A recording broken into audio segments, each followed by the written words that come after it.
presented by Hilton. Tonight from Fayetteville, Arkansas, it's Mississippi State against the Razorbacks. It's an unusually cold November night in northwestern Arkansas, one you might more expect to find in the Big Ten than the SEC, but no matter how you cut it, it's football weather on a Saturday night. And here come the Hogs.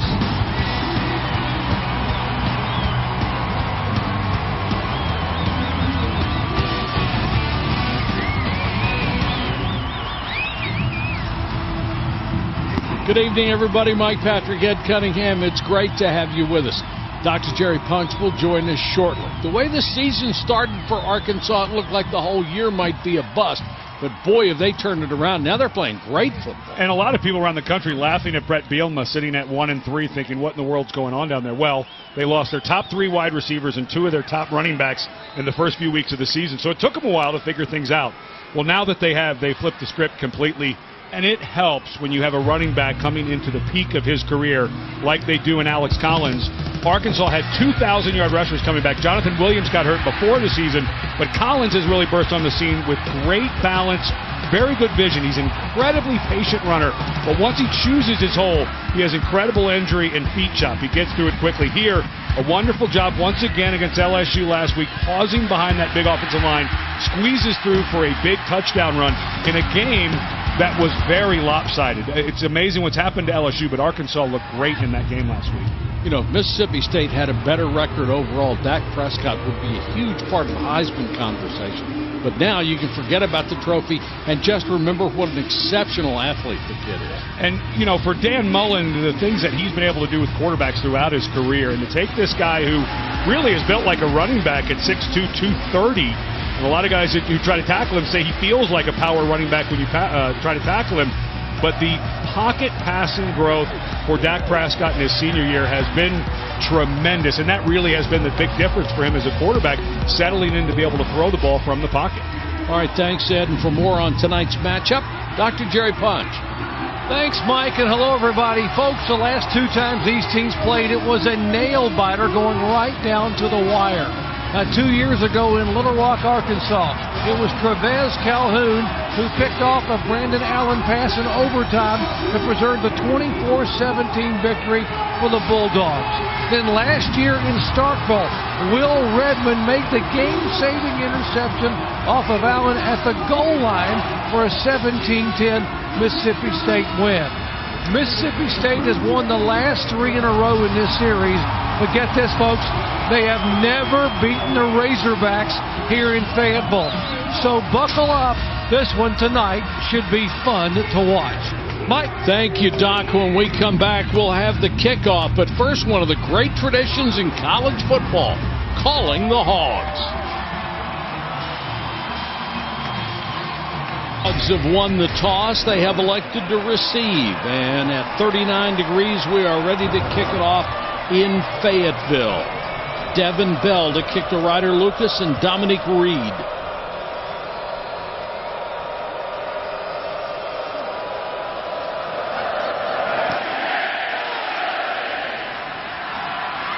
Five yards deep. And they'll move it out to the 25. Let's take a look at Brandon Allen, the senior quarterback, who's starting his 32nd straight game. That's the longest quarterback streak at Arkansas since they joined the SEC in '92. This season he has thrown 22 touchdown passes, the most in the season. And on his career he has 56. That's third most in school history. Nice to see him finish out his senior year playing well. He struggled earlier in the year. I mentioned at the Open all the injuries that Arkansas had. His top 3 receivers all out at one time, and it was brutal around here. He was getting all kinds of nasty messages and things said, but nice to see him settle in this offense, find a bit of a rhythm. Alex Collins, the play fake to him. Big rush from the Mississippi State front wall. They go to Drew Morgan at the sideline. Makes the first catch of the night. And Morgan, a guy who had to step up. He was one of probably the 4th receiver in the rotation at the start of the season. But when Keon Hatcher went down and Jared Cornelius and Cody Hollister, 2 guys who are now back, But Morgan had to step up, and he's done a nice job since those guys have been out. Collins riding the crest of 8 100-yard games this year, the most in the Southeastern Conference. Quick pass to the outside. Morgan breaks a tackle, gets out close to the 35-yard line. Tevez Calhoun, the senior captain at the corner, forced him out of bounds. Terrific block on the edge there by Dominic Reed, another guy who has had to step up. He was a junior college transfer, didn't get here until June. Took him a while to get the playbook down, but I mentioned the guys who were injured. He was the 5th or 6th receiver in the rotation, but he has exploded. He's from here in Arkansas, went to junior college, came back, had a great game against LSU, a big run after a catch, and he stepped up nicely. And he was the biggest JUCO receiver in the country last year. Brett Bielema doesn't want to be known as a junior college program, but he can recognize talent when he sees it. Brett Bielema, of course, coming from Wisconsin, when he felt like his assistant coaches weren't being paid competitively. He felt like he could come here and build a program, and it took a while to get off the schneid in the SEC to get that win. But once they got it last year, they became what looked like a dominant team at the end of the year, and this year looking the same. And if you really know the season and all of the turnover for Allen and the new guys he had to throw to hold it together and be here at the end playing this well is pretty impressive. He has established a personality that he wants, a big, strong, physical football team. Prescott into double coverage, intended for Dominique Reed, but he was beautifully double covered. Tolando Cleveland and Tevez Calhoun, both corners, had him bracketed. And for Mississippi State, we're just talking about the injuries for Arkansas. They've lost their best player. Will Redmond is out with a knee injury. So is Kendrick Market, a free safety who was the leader back there. So Arkansas taking a shot early on the Mississippi State secondary that's had its problems with injuries. Walker and Collins now in there together, flanking Allen. Blitz coming. Allen hangs in there and throws complete. That's his big tight end, Hunter Henry, who's #1 in the Southeastern Conference in catches and yards. Beautiful throw under pressure. Boy, was it. And he knew he was going to take it right in the face and was able to transfer his weight. Right there, you can see that little transfer of the weight as the defenders were coming, and he throws a strike to Hunter Henry. Henry, a guy who is a top NFL prospect at tight end, maybe the best in the country, 6'5", 250, very gifted athlete, has had no drops this year when the ball's been thrown to him. He's terrific.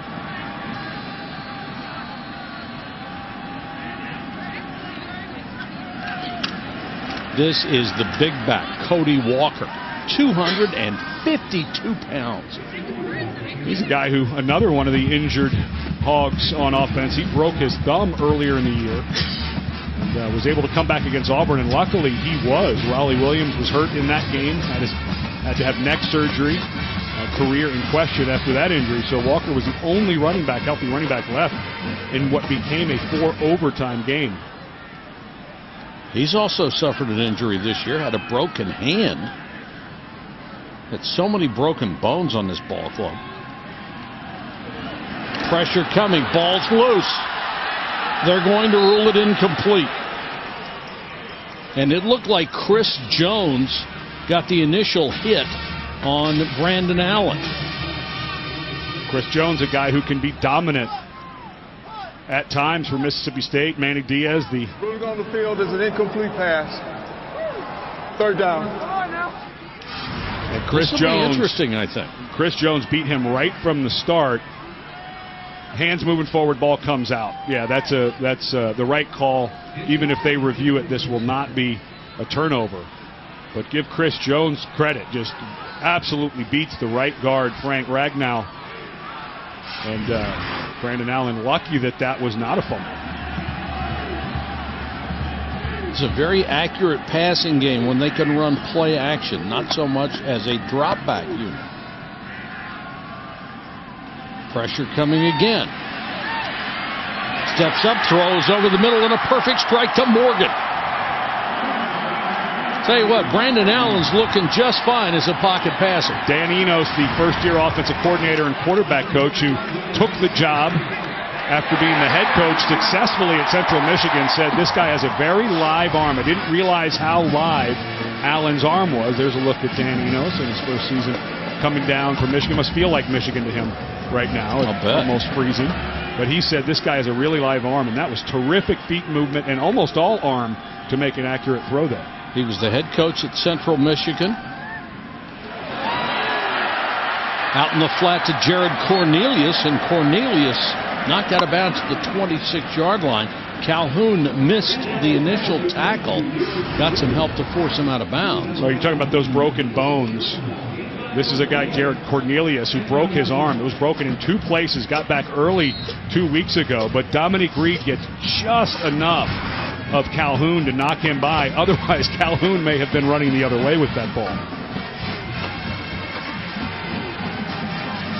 Very impressive opening drive for the Razorbacks. They have reached the Mississippi State 26-yard line. Collins, nice cutback. Collins picks up 5. Doc, what's going on with all these broken bones for this club? Boy, the medical staff have been trying to figure it out, Mike. 10 fractures, actually 12 broken bones, 10 different players involved. They've done vitamin D levels on all these players, and if you're at least a bit low, they put you on an 8-week program for vitamin D supplements. They drink chocolate milk after practices, trying to get the vitamin D levels up. There's still no answers on the broken bones. You know, sometimes it's just luck of the draw. Well, the other thing you drink chocolate milk for is to make you happy. Nice play fake and a wide open Morgan inside the 5. Touchdown! What a great fake by Brandon Allen, and then he threw a perfect strike, and Drew Morgan did the rest. He got his 10th receiving touchdown of the year, caught 4 passes on the drive. Allen is just, he feels it tonight, doesn't he, Mike? I mean, he's throwing it on the run. Completely missed tackle there by Cleveland. That was a problem for Mississippi State last week against Alabama. They had a couple of missed tackles on huge plays that really flipped that game, and that time Morgan and Allen really seemed to have a nice connection going. Remember, Morgan, a guy who was probably 4th on the depth chart as a wide receiver. That's now right. He's the go-to guy. Took advantage of those injuries to get more playing time, made it count. And the point after by Cole Hedlund. What a drive to start the game for Arkansas. Missed tackles also hurt Mississippi State on that drive. Took it straight down the field and scored against Mississippi State. The Bulldogs coming in 7-3. Arkansas with a late season surge trying to win their 7th game. And you have to keep in context how much better this offense is than it was earlier in the season. This is a team that lost to Toledo and could only score 12 against the Mud Hens. Oh, excuse me, the Rockets. Just checking the audience if they knew their Toledo history. But that's how bad things were. That was a game where they only ran for just over 100 yards. A lot of people questioning this offensive line, which is now dominant. Ross and Holloway are deep, taken by the tight end Darian Hutchinson, and he will down it. Dak Prescott, the Mississippi State quarterback, only the 2nd man to throw for more than 8,000 yards and run for more than 2,000 in SEC history. Only Tim Tebow had done it before. Prescott has thrown for 50 touchdowns, rushed for 30 more. Only 3 players have done that. And this season he's tossed 18 touchdown passes, only 2 picks. That ratio is the best in FBS. Give it off to Holloway, and Holloway able to turn the corner up to the 35-yard line. It's enough for a first down on the initial play from scrimmage for the Bulldogs. Now that looked pretty easy getting the edge there. Defensive end Jeremiah Ledbetter came down inside, and Holloway, who had a nice game in a tough outing against Alabama for the squad, but Holloway played really well last week. Gives him a burst. Nice block by Darunya Wilson on the corner. Prescott on the throw. to Wilson. He's up to the 42. Let's take a look at tonight's Impact Players, brought to you by Chick-fil-A. And nice to see Wilson back, of course, carted off last week with a neck injury against Alabama. And he's a guy who's a key to have him back in that tall outside receiver. We have already seen Holloway, and Hodge and Ellis are the two guys who need to hold the point in the run game, especially the run game of the quarterback.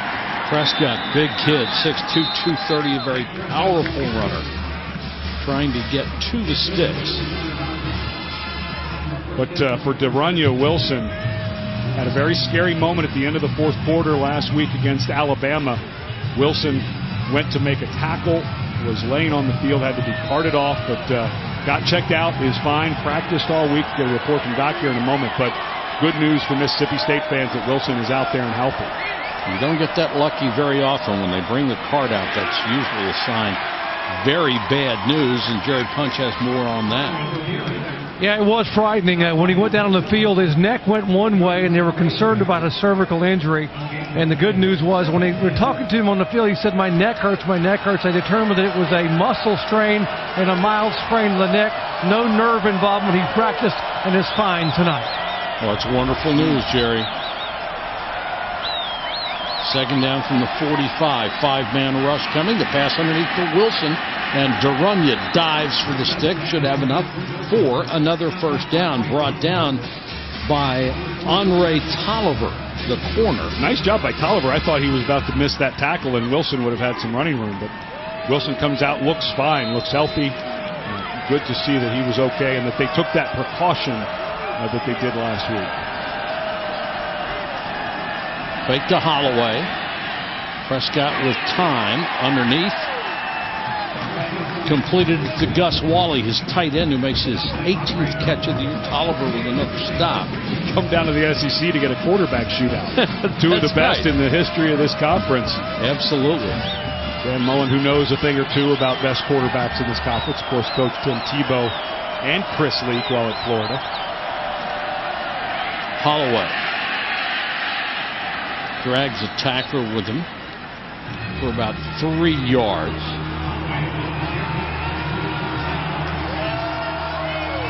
If you're on any list, best ever in the SEC, you're in great company.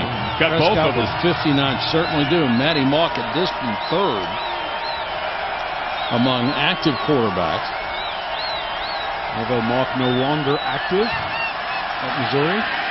Prescott swing, nice catch. And the run by Holloway comes out of the backfield, 38 yards, and the score. That looked easy. I kept waiting for somebody to make a stop, and nobody ever got over there. Yeah, Prescott could not have thrown a better pass to lead Holloway. Holloway, who looked like he belonged in more last week against Alabama. Here they just swing him out of the backfield, but watch the throw by Prescott on the money. Good block to the outside, and just a bad angle by the safety coming over late. Josh Liddell took a bad angle, and there Holloway walks him. That just looked too easy. There were 2 or 3 guys that looked like they had legitimate angles on them, but 2 were blocked and 1 took a bad angle. Nice response by the Bulldogs. Mississippi State has tied it at 7 here in Fayetteville.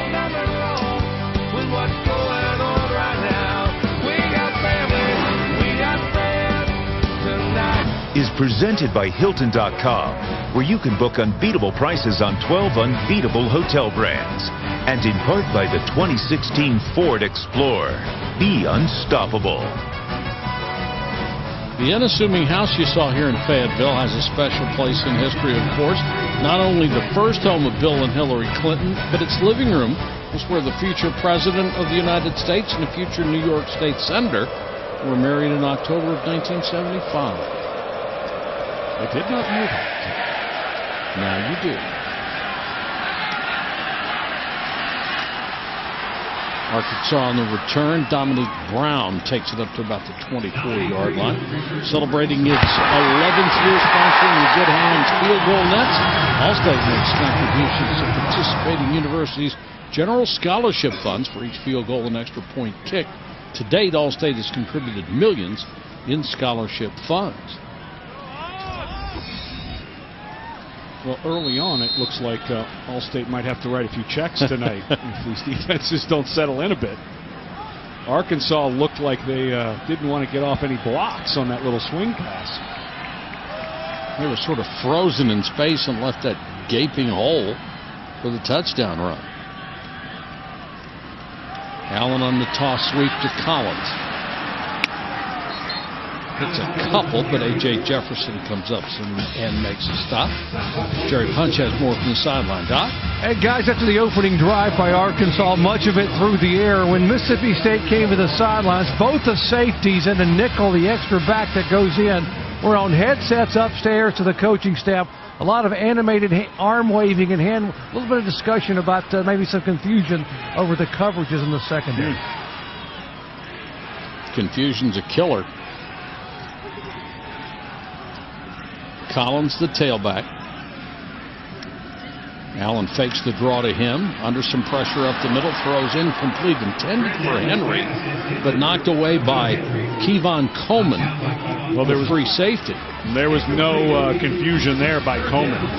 This was really nice read of the quarterback. Brandon Allen did a wonderful job against pressure standing in there. And Coleman comes right through the big Hunter Henry, who we've seen as a gifted receiver, and makes a nice play. Manny Diaz, the first-year defense coordinator, coming back after being away for a few years when Jeff Collins left to take the defense coordinator job at Florida. So, new defense coordinator, still kind of figuring everybody out.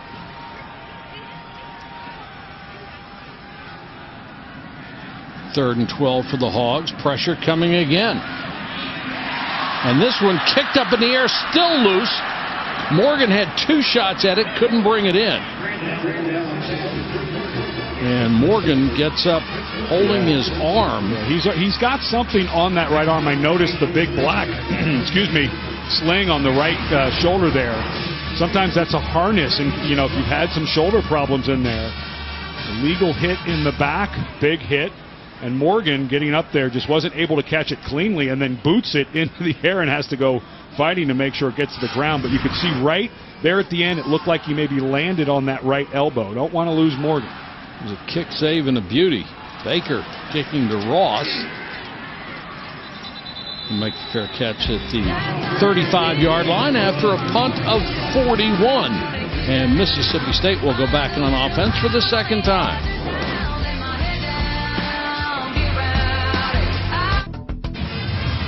(7-7) here at Arkansas, and DirecTV takes you inside the drive as we take a look at that last touchdown, Ed. Well, Arkansas came out and made it look easy, so Dak Prescott said, okay, I guess that's what we have to do then, is make it look easy. And it was nice that number 10, Brandon Holloway, brought his A game today.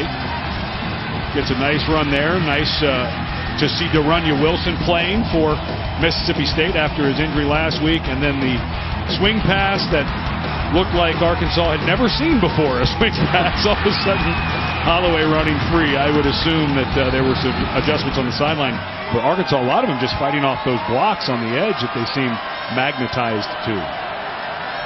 Holloway's the running back. He'll get the carry. Been four guys who have been the main ball carriers for this team. They have 735 yards total on the ground this year without Prescott. There are 71 players in FBS football that have more than those five guys combined. So you know how much Dak Prescott is doing it on his own.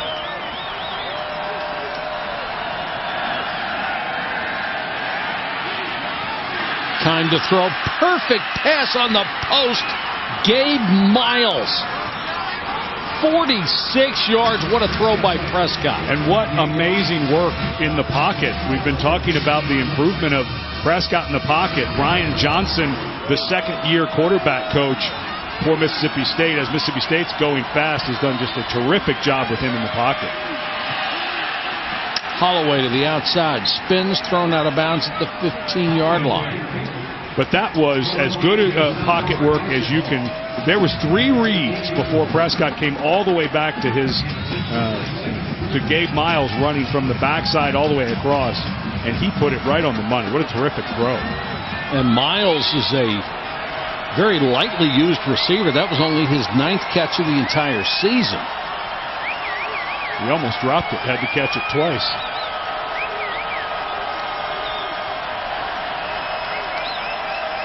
Prescott, quarterback run all the way. Uses that power to pick up 5 to the 10-yard line. It should be enough for a first down. Kevin Richardson, one of the safeties, made the tackle. We were talking to Rob Smith, the defensive coordinator, in his second year for Brett Bielema at Arkansas, about how you defend a guy. That was an empty backfield, so 5 offensive linemen and the quarterback, and they have an inside power run game. Just hard to get the right numbers of people around the line of scrimmage. Just enough for a first down. Prescott, flanker screen, bobbled, and that threw the timing off. Miles made the catch, but Richardson was there. That is such a timing play. Yeah, thrown a little high. Ball was, that's the second time we've seen Miles not catch it clean. He was the one who caught the throw down the middle of the field earlier. Excellent job by Kevin Richardson, a guy who's just started to play a little bit more nickel, that kind of inside corner position. Did a good job reading it and making the tackle. He beat the block and was able to make the stop. Holloway cuts it back. Holloway dives inside the 5. Holloway's only 165 pounds. He runs all the same plays, he just runs them quicker. And this was the problem for Mississippi State last week. Inside the red zone, inside the 20, they were 0 for 3 on touchdowns. And this feels to me like a Prescott throw, maybe move him out of the pocket. Option read, Prescott on the keeper. He'll take it himself. Touchdown. Nice block by Hutcherson, the tight end. Sealed the corner. And any kind of an opening, Prescott will take advantage. You mentioned how much the run game goes through Prescott, and I know that they've been mixing in Holloway, but boy, when they need it, when it's time for a run and they need it, it goes to Prescott. And Hutcherson, who was lined up in the backfield, did a terrific job leading out there. Calling number 15 is never a bad idea. The point after makes it 14-7. Another big drive, 65 yards in 7 plays, and Prescott got his 8th rushing touchdown of the season.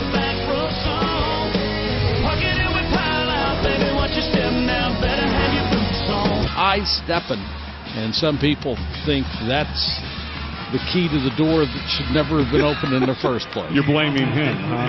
I think somebody. That door was going to be kicked in. As soon as the Miami Hurricanes started playing in the mid-'80s, that door was kicked in. This is true. Lucas and Brown are deep. That's Dominique Brown. He'll have a chance to bring this one back from the 7.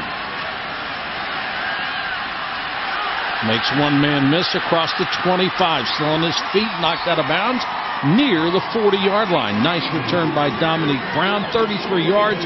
And our chance first to check in with Adnan Burke. Adnan. Hello, Mike. It's PNC Saturday Insight. Huge game in Stillwater between Baylor and Oklahoma State. First and goal, it's Shock Linwood. This whole drive took 56 seconds. It's 7-0. Right now, 13-0, pending an official review. But back to you, Mike. We'll keep you updated.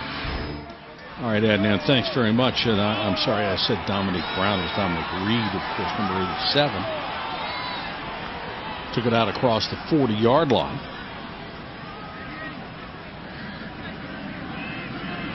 Sprinkled the tight end in the backfield, the blocker. And straight up the middle goes Alex Collins. He's fun to watch run. He is so energetic. They were the only team in the country with 2,000-yard rushers, returning with Collins and Jonathan Williams. Williams breaks his foot in camp. And the offense was struggling. Top 3 wide receivers down. Collins' backup was down. And the offensive line adjusted a bit. They were going a little too sideways, they thought, earlier in the year. Became more physical, second step more up the field. And it's really suited Collins' running style. Quick throw, tipped and incomplete. Ryan Brown, number 48, got a hand on it. Collins, by the way, only one of 3 SEC running backs to ever start his career with 3 1,000-yard rushing seasons. You might remember the other 2, Herschel Walker and Darren McFadden. That's a nice list to be on. McFadden, of course, who played here at Arkansas and helped start the craze that is the Wildcat formation. Gus Malzahn, the offensive coordinator from right down the street in Springdale, Arkansas, came over and said this guy can catch it and run with it from the backfield. And McFadden opened the door to play exchange the game a bit. Allen floats it to Drew Morgan, and you saw Morgan, who had come off the field earlier holding his arm, appears to be fine and has 5 catches already in this game, and now he's holding that arm low again. Yeah, I have had a shoulder injury, and I'm not saying this is what he had, a dislocated shoulder when I was in college. It's one of those things that just keeps, you'll just hurt it, and it's not you're injuring it again necessarily, but there he goes down again. He's putting the ball in the left hand. He doesn't want to hold it in that right, it looks like. But he fell hard on that elbow on the last series. So not surprising with that big brace-looking thing on his shoulder that it's bothering him.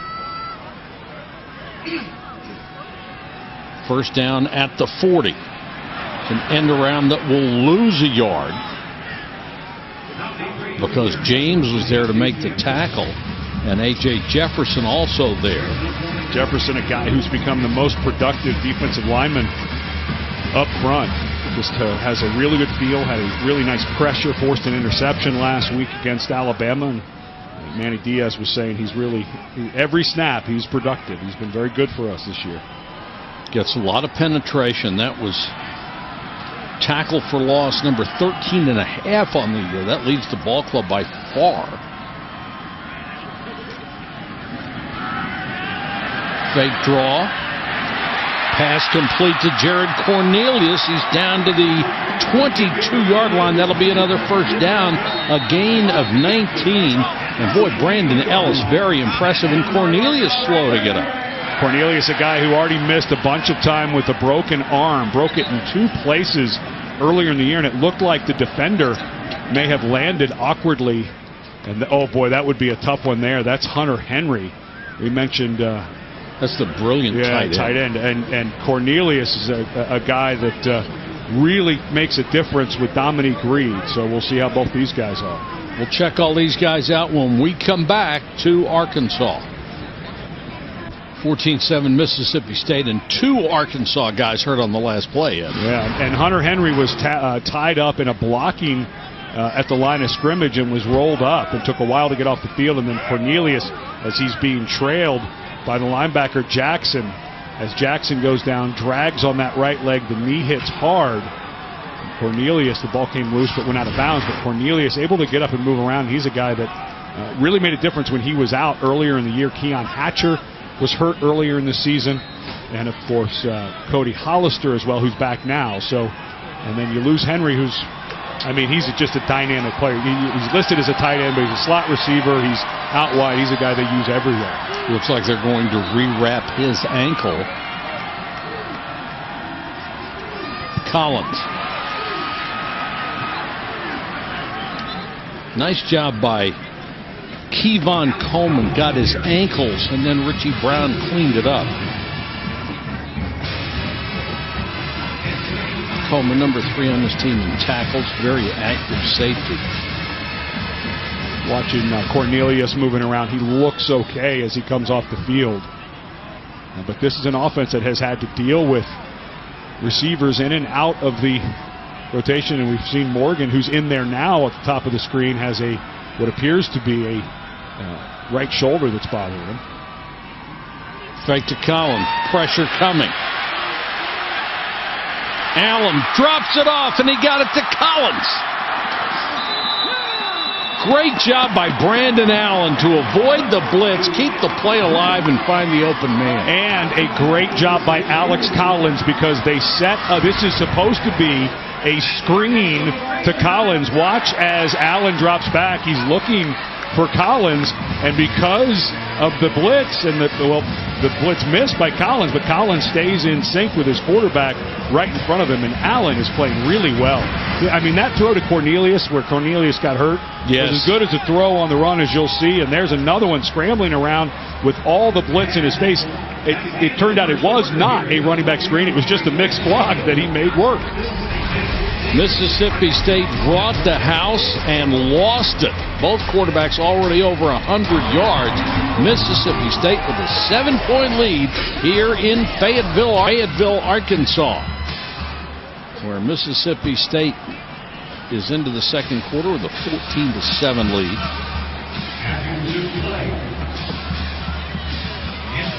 It's chilly. duck season started this weekend. So if you're an Oregon grad, you should stay indoors. Yes. Some people didn't show tonight, but it is a sellout.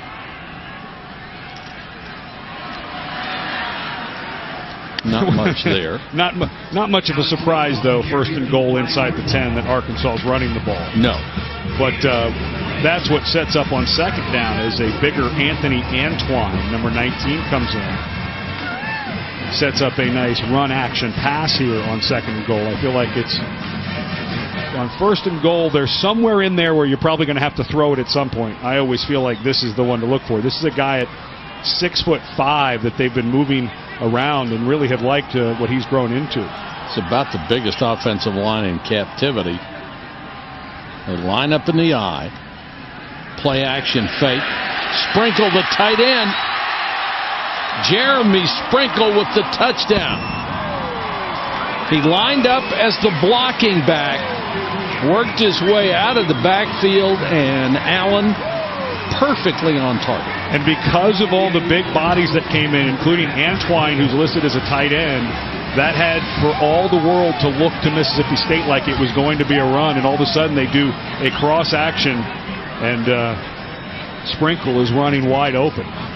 Well, there's no bigger offensive line in the NFL or in the Power 5 conferences. The 5 starters average or weigh a total of 1,600 pounds. They're enormous.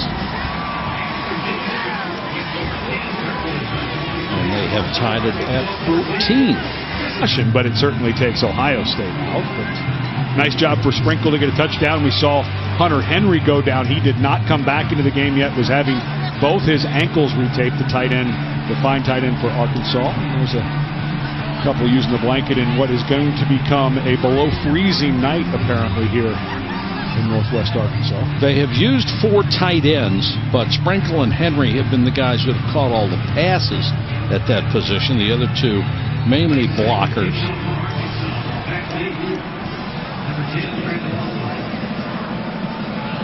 Two quarterbacks have already combined for 370-yard passing. Check it, 210.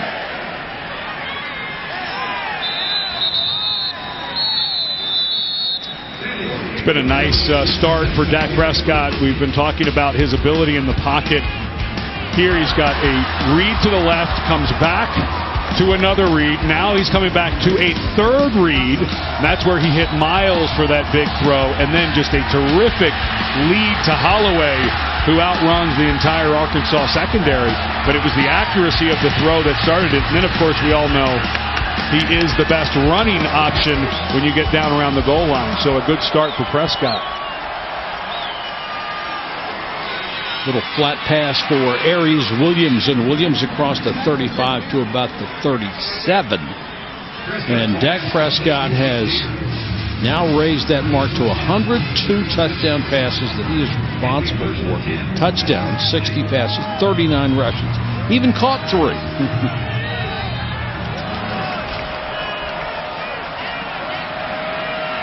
Prescott with good protection and throws on the money to Fred Brown, makes his 22nd catch.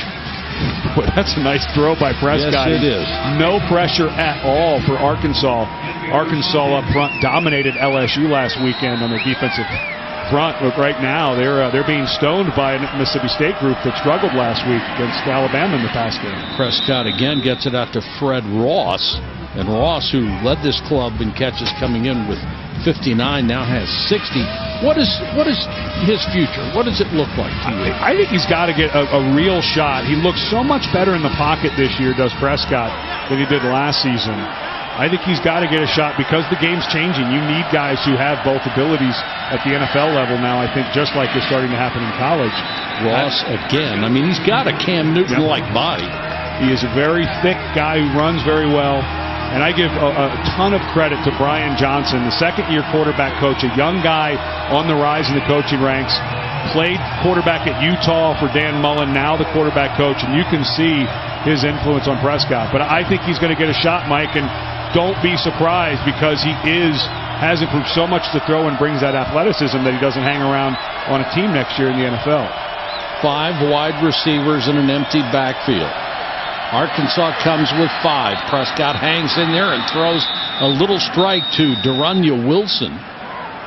Prior to the snap, first charge timeout to Arkansas. It will be no play as Arkansas able to get a timeout before the snap of the ball, but Mississippi State driving again in a 14-14 Great Michigan State-Ohio State game while you're standing in line, getting all your goodies. Pressure coming. Screen. And beautifully done. Ross. And a flag down at the end of the play. A gain of 26 and maybe more. Probably going to get another 15 yards added to this. But what a block by Elgton Jenkins. After the play was over, personal foul. Late hit out of bounds. Number 9 on the defense. Half the distance to the goal. First down. It was just a little bit of a blank out by Ramirez. Clearly Ross was out of bounds as Ramirez comes back in to make the hit. Boy, you just gotta know where you are on the field. I want to add to it. Terrific throw. What acceleration by Fred Ross, a guy who's having a blow-up year, numbers-wise. Shumpert makes his first appearance at running back, then they throw over the middle, complete inside the 5-yard line to Gus Wally, the tight end. He's driven across the field and out of bounds inside the 5. I am blown away by Dak Prescott standing calmly in the pocket. Looks great with his balance in there, and the ball is just so lively coming out of his hand. He's playing at a really high level. Quarterback keeper. Trying to use that power, driving his legs, but pushed back.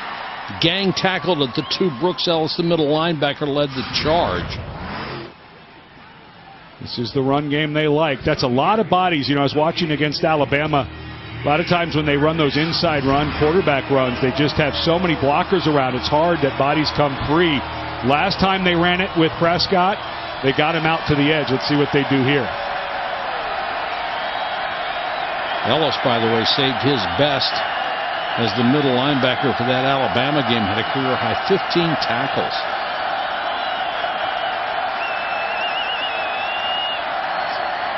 Prescott still getting the signal from the sideline. They may have to use a timeout, and they do. Look like some confusion between the field and the bench. They don't want to blow great field position here. They'll take a timeout, and we'll be back at Air Military Museum right here in Fayetteville. A lot of those aircraft still airworthy. I'm not sure I'd strap into that one, though. All that glass underneath of you. Looked like they were trying to set up a throw to the right to Ross, number 8 in the slot there. Prescott goes in that direction. Throws for Ross, and a nice play by Richardson. Hesitated. And when he sort of double clutched, it allowed Richardson to close the gap. Well, they had Ross lined up earlier in the exact same spot, but they had a different formation, and this throw was late by Prescott. If he makes that throw on time, that's a walk-in touchdown. Instead, Richardson, a guy again playing more and more at that nickel spot, was able to come over there, but that was open. Prescott just missed it. A little bit of window dressing in front of him, but he should have been able to make that throw. Graves will come on to try the field goal. Graves is their short kicker now and knocks this one through and gives Mississippi State a 3-point lead, and our chance to check in with Adnan Vert. Mason Rudolph, the starting quarterback, but Walsh getting a lot of run. This guy, what?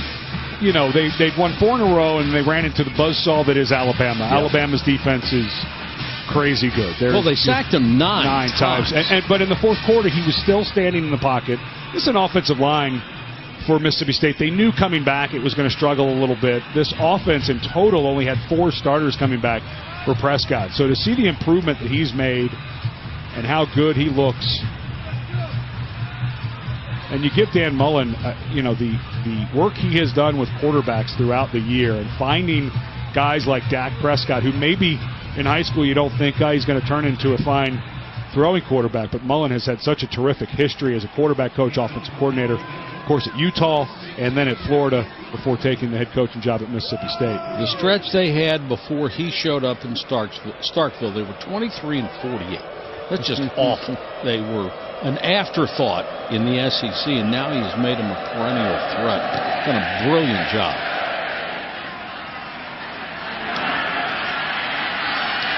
Returned by Dominique Reed, and Reed found a seam, crosses the 30. Well, we've been talking about how well Dak Prescott has been playing. How about the other senior top quarterback in our game, Brandon Allen? A blitz right in his face. Gets enough on the ball to hit Hunter Henry, who we haven't seen for a little while since he went down a few series ago. And here, once again, some more pressure. Allen does a wonderful job moving up in the pocket, throws back across his body, and leads Cornelius beautifully on the throw. And this is what we expected. Manny Diaz, the defensive coordinator at Mississippi State, said this is a great game if you're a fan. Two of the best quarterbacks in our league going head-to-head. Of course, he was saying that is wondering how it would go for his defense. Ball's loose. Still loose.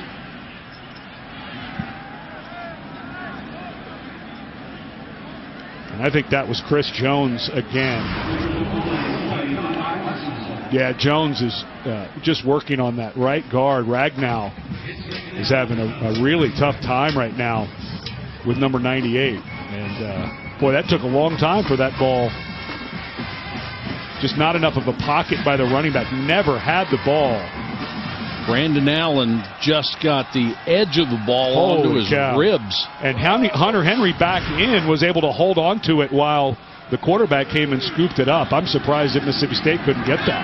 Allen back to throw under pressure. Tries from the sideline. Incomplete. Let's go to Jerry Punch. Doc? Yeah, Arkansas trainer Matt Summers been pretty busy over here, guys. Just updating a couple players. Hunter Henry, the tight end, left ankle retake.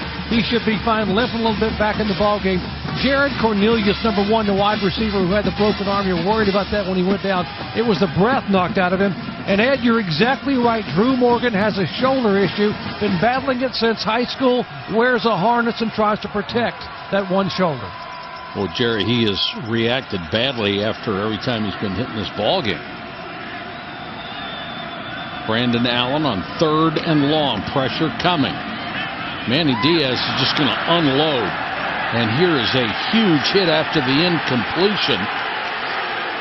And that was Brandon Bryant. And Brandon's got to relax. Brandon's over there. A guy's flailing around the field, and Bryant kind of taunting him as he's going back. Bryant very lucky he didn't just draw a flag there. And that's Morgan again. Yeah, but pressure once again. Chris Jones, the inside defensive tackle for Mississippi State, is just dominating the middle of the offensive line right now for Arkansas. And this is one of the best offensive lines in the country.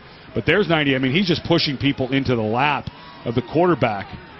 And that right arm just goes down. What a bummer for Morgan.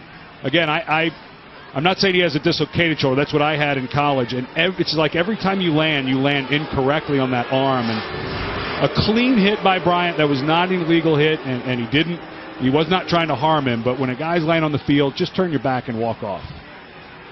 All right, let's get a studio update from Adnan. Backs for Oklahoma State. Yeah, they've both done a superb job. A little bit different in the way they approach the game, and both have been extremely effective.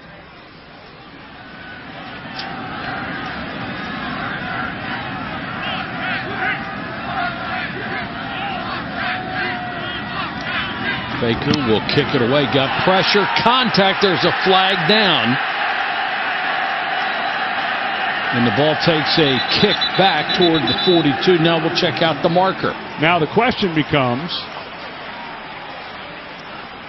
And they're already saying the 5-yard variety. 5 yards. So running into the kicker. Defense. 5-yard penalty. Replay 4th down. Well, it was a full-on blitz call. That's a running into. That's not malicious. So that's Donald Gray, a wide receiver, coming in there trying to get the block, was not able to come around. So luckily for Gray, and the correct call, so not lucky. But because Arkansas had such a bad punt, they get to re-punt. So this is a little bit of a break for Arkansas in field position. because it was not a very good punt. Baker to kick to Ross, who has 1 touchdown return this year. No pressure this time. Beautiful kick. Drives Ross all the way back to the 16. Made the first wave miss, takes it across the 20. 6-yard return after a 50-yard punt. Prescott and company take over at the 22. Keep it on the ground with Holloway, who's back in there at the tailback slot. He runs with some oomph for a 165-pound guy, doesn't he? It's a mosh pit now with 4-man rush. Prescott with time. Likes to throw in the middle of the field, right through the hands of Kevin Richardson. Prescott underthrew that one, and it almost cost him. First real throw we've seen off. That going for Donald Gray, the guy who got the running into the punter on the last one. This ball floats a little bit, and Richardson, I've been talking about how he's getting more run as a corner than a safety. And Richardson's going to see that one in his sleep.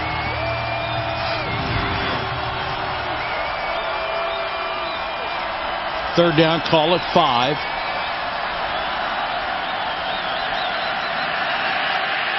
Prescott steps up and throws. They've got the first down. The completion to Joe Morrow. Both gain of 12. Both of these quarterbacks just doing a wonderful job working the pocket. It's neat to see 2 seniors who put this much work in see it pay off. That time as the pocket broke down, Prescott just shuffles up and finds Morrow. Prescott is an equal opportunity thrower. That's 8 different receivers in the first half. Holloway off the right side, across midfield into Arkansas territory. And for more on Prescott, here's Doc Bunch. Hey, when we talked to Dan Mullen about the things he likes to see in a quarterback, said there's 4 really good things. He said physical and mental toughness, especially the mental toughness part. Leadership. He said you don't have to be loud to be a leader. Decision-making and processing, which Prescott does so well. And 4, intelligence. I think Dak Prescott scores very highly in all 4 categories, Mike. That's why he's so good, Jerry. He really does score high in any category you want. Miles over the middle, shakes a tackle. Inside the 25 to the 24. Gabe Miles, gain of 24 yards. It's interesting when Mullen read off that list of what he looks for as a quarterback, and Mullen is one of the best quarterback developers we've had in the game forever when you see what he's done in the run and pass game with quarterbacks. But Prescott is as tough as they come, and you need toughness at that position. Everyone on the team focuses on that position. If you got a tough guy, it is really important. Prescott on the post, should have been caught, dropped by Malik Deer, and a perfect throw from Prescott. Deer, a young man, true freshman, early enrollee that they've liked a lot, kind of a tweener between receiver and running back. He's just back from a groin injury, didn't have his hands right, did not look quite comfortable. Not a pure receiver, they're still just using him as kind of an athlete, but that was a pretty good throw by Prescott. Empty backfield. Prescott guns this one and complete for a first down to Fred Brown. This looks like Texas Tech all of a sudden for Mississippi State. I mean, they are just picking apart, and they're throwing it anywhere they want. Guys are finding holes in the zone. Prescott, he looks like Tom Brady. Let's call Rex Ryan, see if he can defend him. He gets it out to Ross. And if you go back a couple of throws earlier, it was a great job on his part. Now they're saying the ball came loose. Arkansas claiming they have it, and the officials say no. He's made a couple of throws where he knew his receiver was going to come open, and he had the patience to wait for them because he knew the play had to develop. It's really impressive. And they're stopping this. The crowd was going crazy because they'd seen on the Jumbotron what looked like a fumble, and the play was buzzed dead. Now, that ball looks to me like it may be out.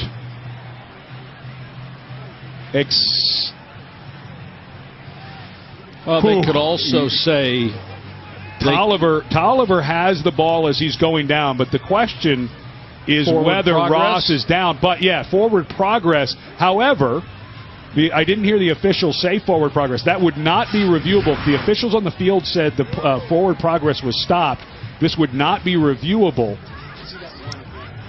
But they can talk this over and say it after the fact. But I don't know that they could tell whether the ball was recovered or not is the problem.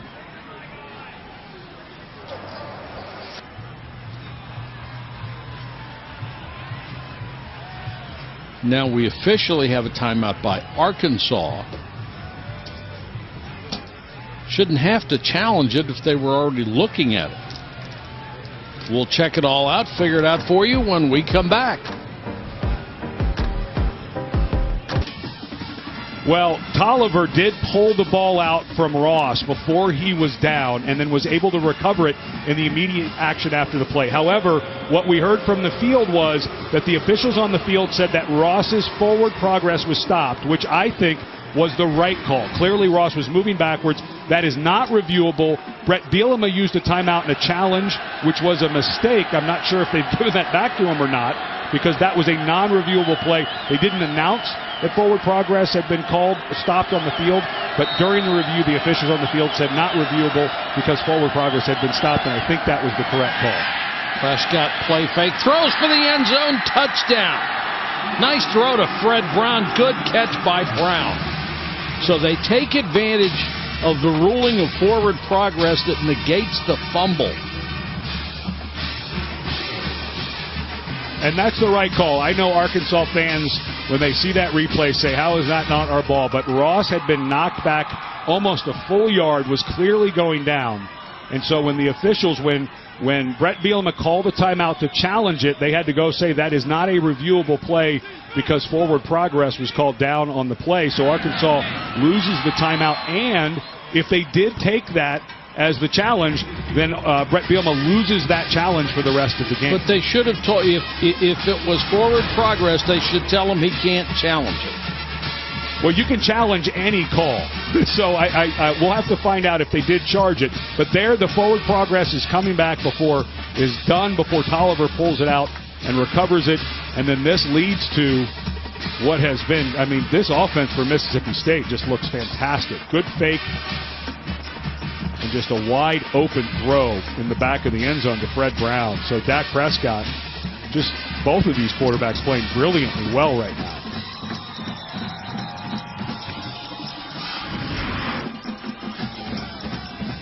So Brown makes the catch. Prescott doesn't care who he throws it to. If you're open, you get it. Jerry, you have more on that officials call? Yeah, eavesdropped a moment ago, and it was a forward progress call, and Brett Bielema wanted to challenge it. The official said, no, you can't challenge it, so he did not lose a challenge. He just lost a timeout. Well, and you know what? Good for the officials for not, because they could say, hey, you took it, we've got to give it. So not taking that timeout and not burning the challenge by Brett Bielema was the right thing for that to happen. And a good job of officiating on the field. It clearly looked like the runner was down. The forward progress had been stopped. He'd actually been starting to push back. So I do think that was the proper call on the field. Cornelius from the 8 dives out to the 20. They can beat Nebraska, and they, trust me, are good enough to beat whomever they play in the Big Ten Championship. They are knocking on the door of the college football playoff game. They have sort of been in stealth mode the entire season, under the radar for everybody. Out in the flat, what a nice catch by Sprinkle. Great hands, both he and Hunter Henry. They can catch anything, and both of these guys are enormous bodies that can stretch the field. Hunter Henry, we know, has a little bit of a bum ankle. He's not moving quite as smoothly as he would. He was tangled up on a play earlier in the game. But they're both 6'5", 6'6" guys with good hands who can run. Being over 250 doesn't hurt him either. Delay to the running back, Alex Collins. You know, you go back to last week for Mississippi State defensively, and yeah, they gave up 31 points to Alabama. But when we were talking to Manny Diaz, he said, we defended 58 plays, and 55 of them It's the best we have played all year. 3 of them were as bad as we've played all year. And when I watched the film, it's hard to believe they gave up 31 as well as they played. And right now, Chris Jones, the defensive tackle, 98, he's unblockable. He's run through just about everybody on every snap. Totally dominant player, number 98. That ball hit as he throws. Brandon Allen lucky to get away with it, and lucky it wasn't picked. A.J. Jefferson had him and forced the incompletion.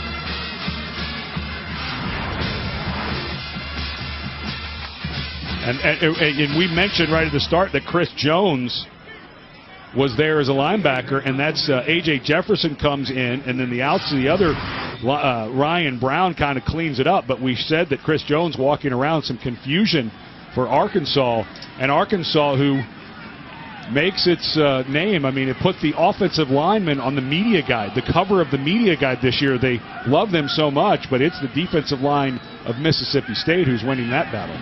They need an extra big cover to get them all on there. For Arkansas, it has been all or nothing. 5 drives, 3 3-and-outs, 2 long touchdown drives, 49-yard kick, and no return. And it has been a big night for quarterbacks. Prescott has only missed 3 out of 20, 227 yards, 2 touchdowns, and, oh, by the way, 12 yards rushing, another score. And we still have 6 minutes left in the second quarter. That's just a machine. Yeah. You know, we showed earlier he has 102 touchdowns responsible for in his career, which is one of the many records he has. He needs a new face mask. That is not safe. But Prescott needs a new something. Number 2 all-time at Mississippi State, Don Smith, has 52 touchdowns responsible for. He's going to double that. He's going to double the record for touchdowns responsible for before his career is over. And if I'm Mississippi State, I would love to see some of this clock burn off on this drive. Don't need to be in a huge rush. They play with some tempo.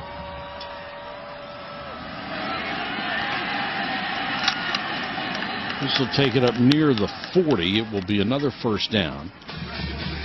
And this is an Arkansas defense that Brett Bielema knew coming back this year that they would struggle a bit early. They lost 4 players to the NFL draft: Trey Flowers, Darius Villion, Martrell Spade, a lot of really good players. And they've gotten better and better as the season has gone on, but right now they have 0 answers for Prescott in this offense. Pump fake to the flat goes underneath to Wilson. And that 103 touchdowns with the 1 rushing tonight. He has passed Peyton Manning and Chris Leak in SEC annals. And he is up there with the best that have ever played in this conference. And that says a mouthful.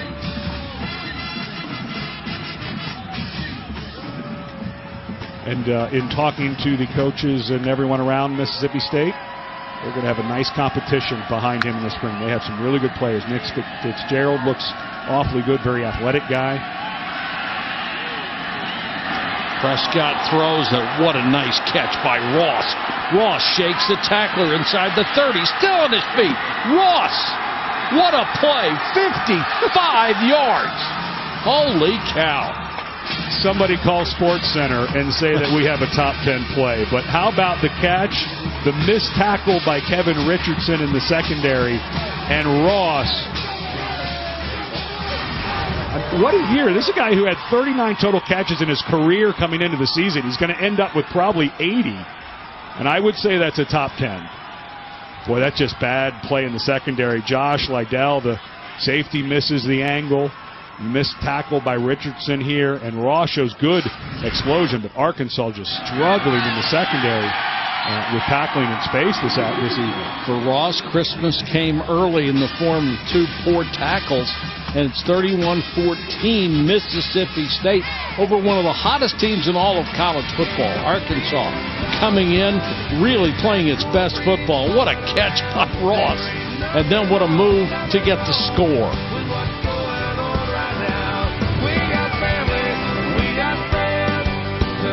Plus 5 catches, 92 yards.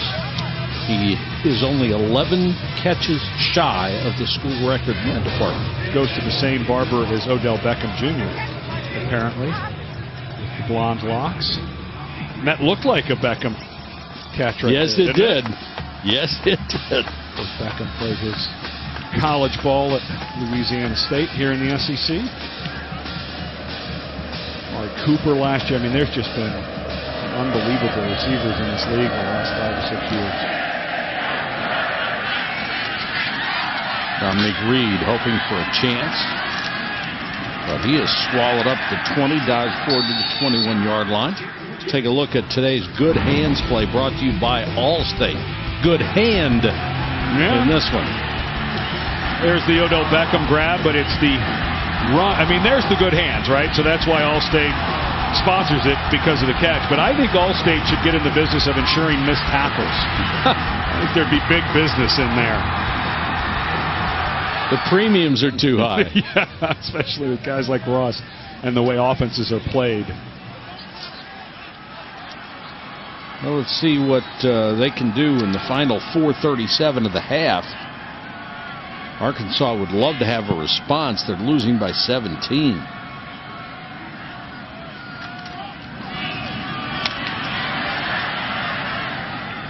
Well, you've got to stick to what brought you here. You know that you're going to have to get some Collins runs. It's not like you're in a super rush here if you're Arkansas. Plenty of time here in the second quarter, but you have to continue to run even down by 17. It's still what they early. do best. Yeah, and it sets up the play action. It requires Mississippi State to leave people around the line of scrimmage. You know, you have some faster guys on the outside with Reed and Cornelius, so you got to keep pounding it a little bit. Set up the screen. Collins. And beautifully defended by Brown. The middle linebacker diagnosed that thing and was right in the middle of it. This front for Manny Diaz, and even going back to last week, really the breakdowns against Alabama came in the secondary. Bad angles and bad tackling by the corners and the safeties. But this front seven, and they said it, and I looked at it on film yesterday, the front seven for Mississippi State against Alabama played really well last week. Down in and down out. And right now, they're seeing everything. They're beating every block. This is a good group.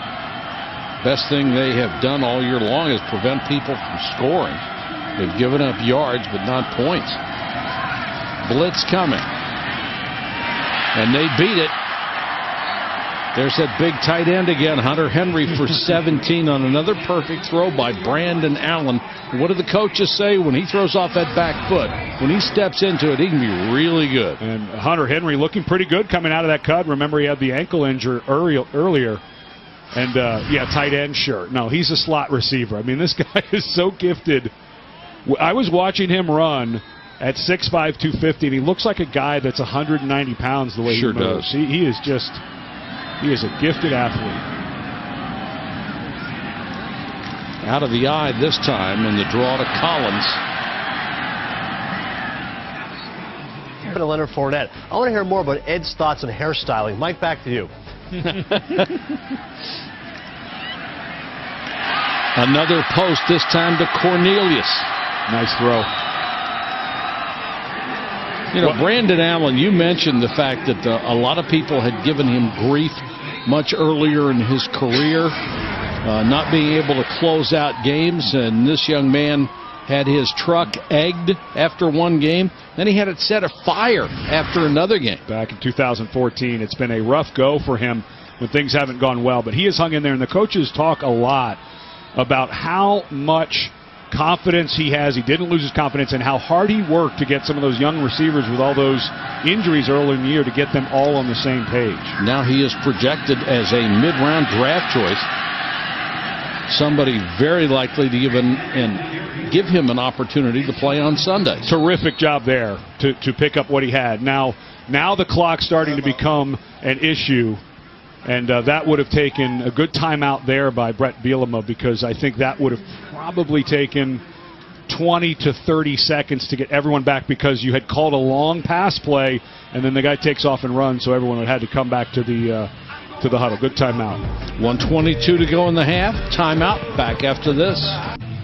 Brett Bielema on the sideline, hoping his offense can narrow the gap here. They've had Mississippi State put 31 on the board against them in the first half here in Fayetteville. And Arkansas looked like they got a little didn't quite know that the clock was burning as much as it was. They got caught off guard. I think that was the right timeout, but you have to be thinking 7 here if you're Arkansas. You have not slowed down Mississippi State once on offense, so this has got to be a 7-point trip.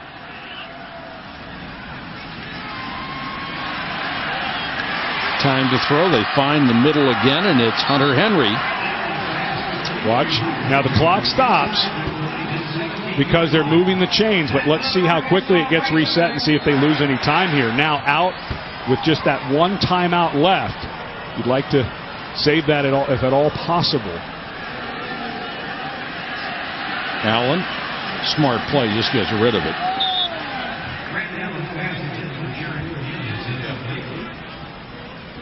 Remember that timeout that Brett Bielema was going to use to challenge that fumble, and then the official said it was not a challengeable call, so was able to keep one. But in a situation like this, still have plenty of time. But here's what you don't want to do if you're Arkansas. Because you've got to be thinking touchdowns, you don't want to waste too much time, because it may come down to not having enough plays to try to throw it in the end zone if you have to. So you do have to mind the clock a bit here. 2nd and 10. Brandon Allen to throw. Pressure. The pocket was collapsing. Made the throw to Drew Morgan. And Morgan, working with that bum shoulder, makes his 6th catch of the first half. That gives him 51 for the year. And because you're thinking of 7 here, this is a down and distance I think you may want to go for it. Throw something into the end zone. You can always come back and go for it on 4th down. Be shocked. Well, with 58 on the clock, you can even run for it. Yeah. But this might be a chance to take a little shot. Won't be shocked if they kick a field goal, cuts it to 14 instead of 17, but boy, it feels like you need 7 in this game, the way Mississippi State's rolling. Set up with a power formation. Fake it to Collins. It's exactly what they wanted to do. To Cornelius. Touchdown. Nice call, Mr. Cunningham. I didn't make it. Dan Enos did. Pull everybody in, fake the run, make the throw, and why not? Brandon Allen just right on target. And that's also feeling what your team is doing today. Obviously, you're not playing a whole lot of defense. So let's see what we've got. We've got a quarterback. Their quarterback's hot. Our quarterback's playing well. Nice job. Good low throw. Put it down and away when you're in the end zone, and see if Dak Prescott can answer. He's got 52 seconds and 2 timeouts, so don't think Mississippi State's going to come out and reel out. Hedlund, who has been perfect on point afters this year, knocks that one through. 78-yard drive, 10 plays, 3 minutes, 52 seconds. Now, Keon Hatcher is still out, one of the best receivers for Arkansas that got injured early in the year. But to have Jared Cornelius back from that broken arm, terrific route. Look at the read by Allen, was looking to the outside to sprinkle, came back to Cornelius. Terrific move, very physical to work back to the inside. What a nice deal for the senior quarterback Allen to have Cornelius back. He's a guy, he and Dominic Reed, the junior college transfer, 2 guys that head coach Brett Bielema said have really stepped up and helped our offense when we needed it. Brandon Allen now up to 59 for his career. His younger brother Austin is on this ball club. He's a sophomore. It's his older brother's backup. And a very good quarterback in his own right, although he hasn't gotten to play much. And their father, Bobby, is on the staff. There is Austin Allen. Got to run out the 2nd, 3rd, 4th quarter in a big win last year against Ole Miss when his older brother got hurt. Keep fighting for that starting job come the spring. Oh, that's a big penalty there. Yes, it is. Boy. That lets him open up the offense, doesn't it? Yeah, now you take it out to the 35-yard line, 52 seconds left the way Dak Prescott has been playing. That is a big mistake. Free kick out of bounds, kicking team. The receiving team has chosen to take the football, put the ball in play at the 35-yard line, 1st down. So the clock never ran, and they start at the 35. You would think this is more than enough for Dak Prescott to do a little more damage. And Arkansas gets momentum. They get a nice touchdown to get this thing back to a manageable manageable score, and they put Prescott back out with plenty of time and good field position. How's that for numbers for the first half? Pretty good. That one got away from him a little bit. Yeah, that one sailed, intended for Fred Brown. The 6'1" junior went up, but had no chance. Well, now, what gets interesting for Mississippi State is you don't want to get to a place where you're giving this ball back to Arkansas, especially on a punt. What we've seen in special teams this year. Four-man rush. Prescott with time. Rifles this. It's going to be enough for a first down to the 47-yard line to Jerunia Wilson. Wilson is such an impressive-looking guy. 6'5", long arms, catches the ball very well away from his body. That was well covered, but it was a good throw and a tall receiver. Prescott under pressure. They got him, and they'll take him down back at the 44-yard line. Got to get a timeout if you want. There you go. And they do at 25. Tevin Beanham, who's been coming on the last couple of weeks, gets the sack there. Big number 97 with a big play, chasing down Dak Prescott. Time running down in the half. Prescott trying to keep the drive alive. They go with a screen, had it set up, then Ashton Shumpert dropped it. Looked like they would have had the first down. Boy, that was really nicely set up. And Shumpert took off without the ball in his hand, but this looked like it could have gone 10 or 15 yards. And now, a little bit of a decision time for Mississippi State. Because of the clock, I wouldn't want to punt this ball away. I may want to run this and force Arkansas at least to use that last timeout. They'll give it to Shumpert. And Shumpert will get across the 50. I think you'd get a timeout. Use that last timeout if you're Arkansas. Make them punt the ball. What's the worst thing? If you punt it and you recover it on the plus side of the field, you're going to have no time to run any plays.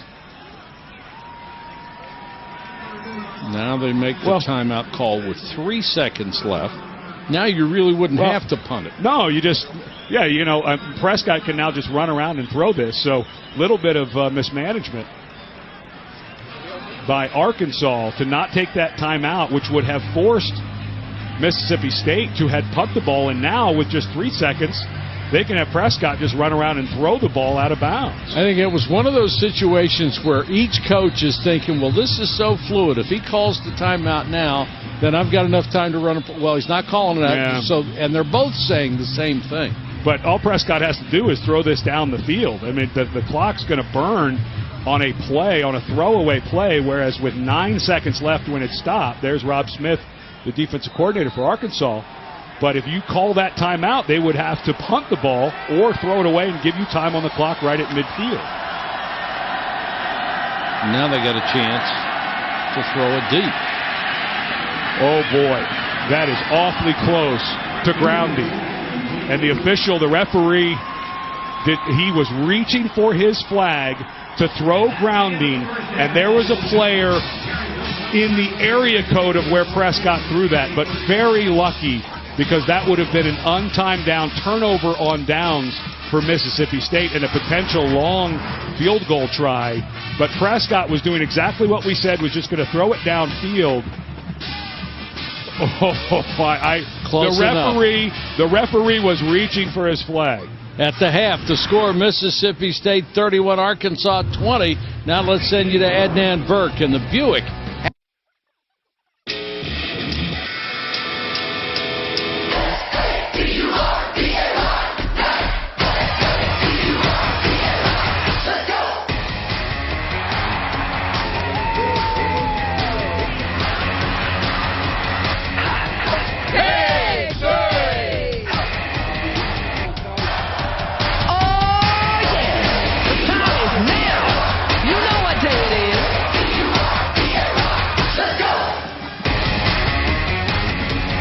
Welcome back to college football on ESPN, presented by Hilton.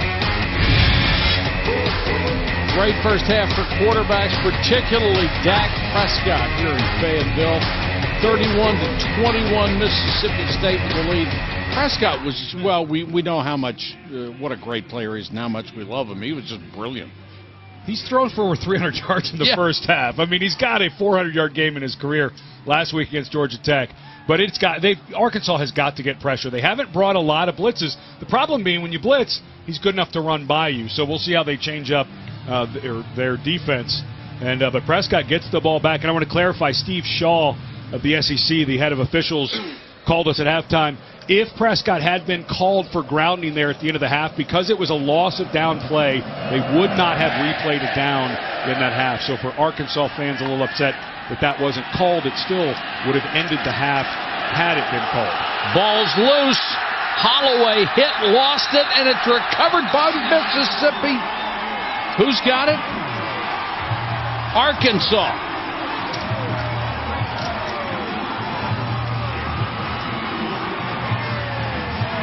Holloway drilled and coughed it up.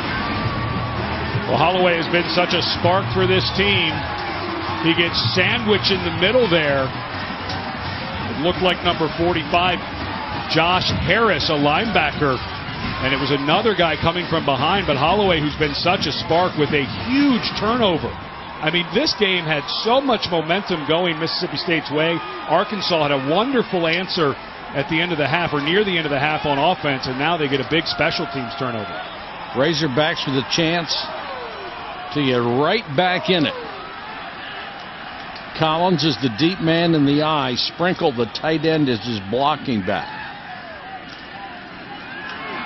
Draw play and nothing. Collins upended in the backfield, taken down by Kevon Coleman. The safety was coming up fast. Well, Coleman is a safety right near the line of scrimmage, and he's unaccounted for. It's coming from depth. Sprinkle, who's the tight end in there, had to go up to the linebacker, but Coleman in that safety spot up around the line of scrimmage. Now let's see if Dan Enos tries to draw the safeties close and throw it over their head this time. It was one guy to block two blitzers.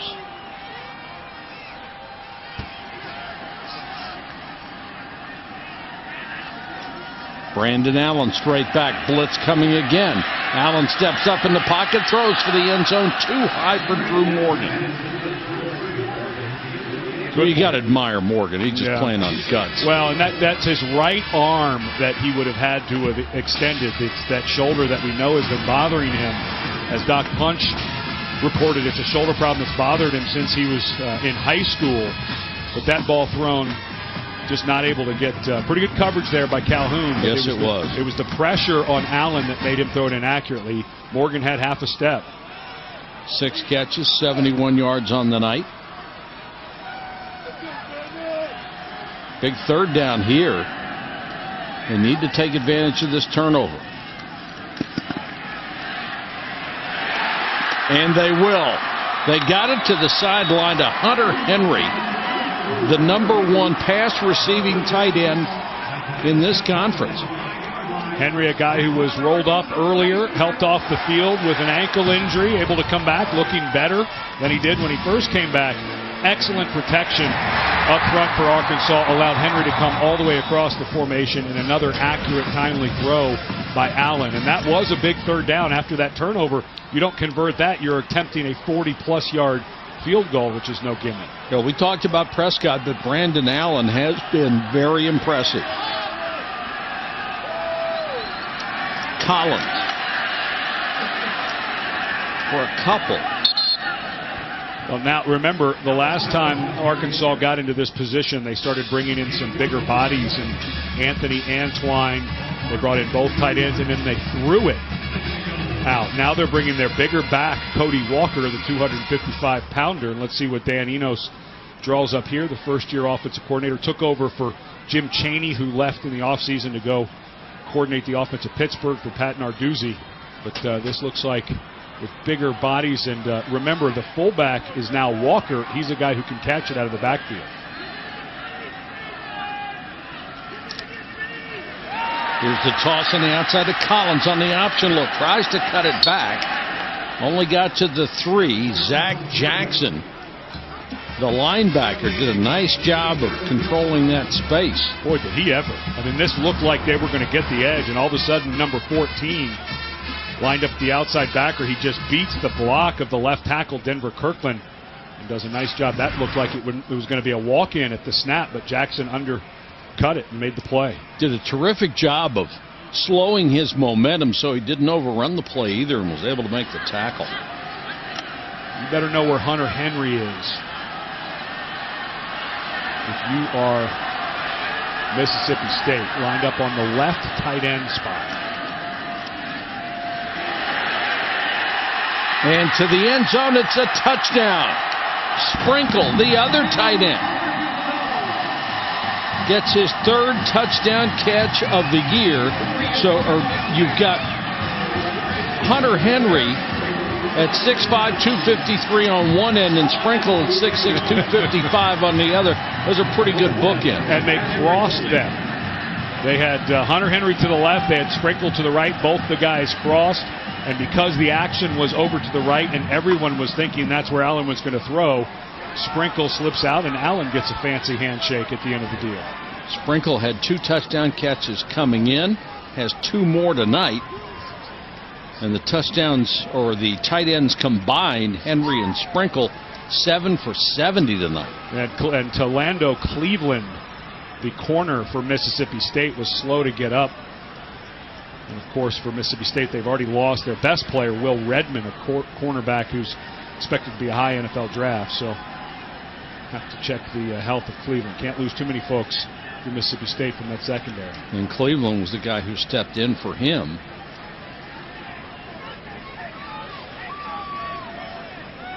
(31-27) pending the extra point. Give Arkansas credit for hanging in here. I mean, this game looked like it could have been going the other way. It's 31-14 with about 4 minutes left in that first half. Dak Prescott looks like he's trying to win the Heisman tonight. And all of a sudden, with a turnover and a good score at the end of the half, about to cut it to 3. And they do. 12 minutes to go, third quarter. We have a 3-point game from Arkansas. 31-28 as Austin Allen completes another big pass for a touchdown. 28. Bulldogs over the Hogs. And still early third quarter. Both quarterbacks defying the cold weather and throwing the ball beautifully.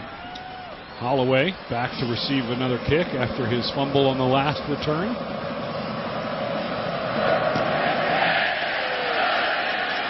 And he'll have a chance to redeem himself from the 12. Tripped up as he got to the 30. Let's take a look at Dak Prescott finding success tonight. Brought to you by Expedia. Well, I'd say it's been a successful night. Excellent throw to Holloway. Arkansas's defense can't get off any blocks. He walks in, and we all know Prescott can run, especially down inside the 10-yard line. His passing has been accurate tonight. He's used his eyes extremely well, and then it always helps when guys like Fred Ross come up with big plays like that. Prescott, ball tipped in the air, intercepted.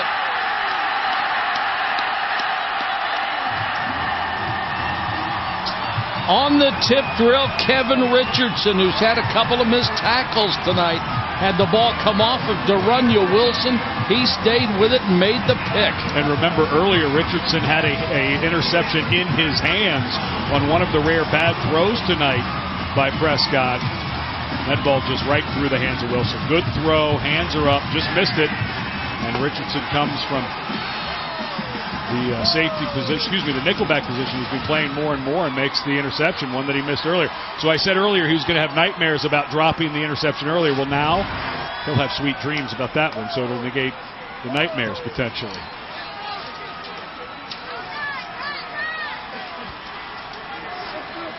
Big break for Arkansas. They take over 1st and 10 to Mississippi State 39. Play action fake. Allen, touchdown! Perfect strike to Henry, the tight end. 39 yards, he beat Kevon Coleman.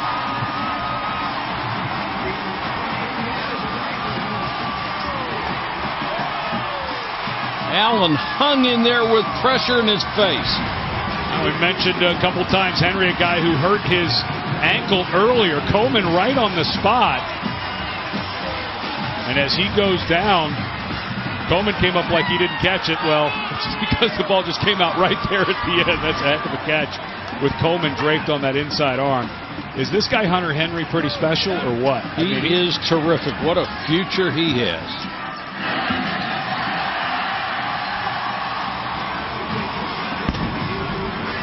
The turnover is the difference. First the interception, and then the bomb from Brandon Allen to big Hunter Henry. And Arkansas has scored 3 touchdowns in the last 4:03 to get the lead. The beer cheese soup and the grasshopper crepes. You can have my share. Yeah. And you have ordered them apparently by wiggling your fingers in the air. Holloway on another return as Arkansas has just caught fire, and we go to Jerry.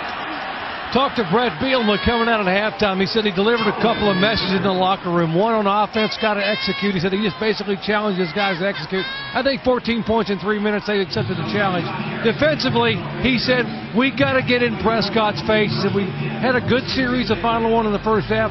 We got to come off the edges, get some pressure, come around behind him, and swat the football away to get some turnovers. We'll see what they can do with pass rush here.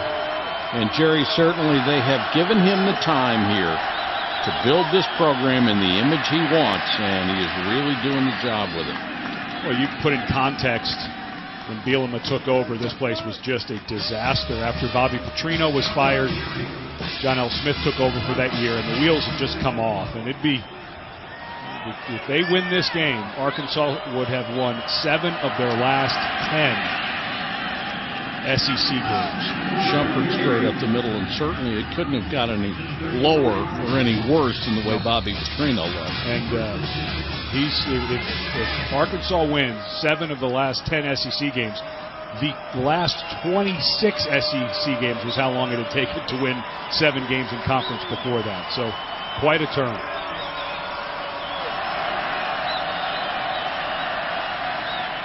Prescott, little flanker screen, goes to Fred Ross. They faked one to the left and set up another one to the right. Josh Liddell, the safety, made the tackle. Ross has such good body control. Guy who came into the season, was surging up last year, had 30 catches, may break the single-season reception record for Mississippi State before this one's over. But he has really good balance and an excellent accelerator. Tonight he has 6 catches for 100 yards. Prescott, quarterback run. Not much this time. Tevin Beanham made another stop along that forward wall for Arkansas. Dan Mullen, who serves as the play caller. He's always had that position as an assistant, kept it as a head coach.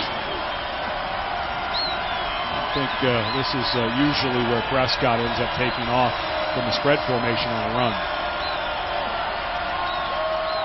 Ross comes across the formation. Prescott with a keeper, and he is drilled right at the sticks. The official from the far side was coming in about an inch past the 50, which would be enough for a first down. Give Prescott some credit. I mean, it was pretty obvious what they were trying to set up there, and he sees that there is not much there, and he takes his 230-pound frame, ducks his shoulder, and it looked like he was right on the line. An excellent job by Taiwan Johnson there in the middle, but give Prescott credit for seeing there wasn't much and lowering his shoulder to pick it up.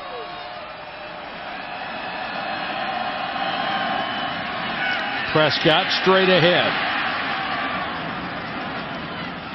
Well, you can see that Dan Mullen right now feeling pretty good about the inside run game with his quarterback. I think this is the 3rd play on this drive where he's run right up the middle.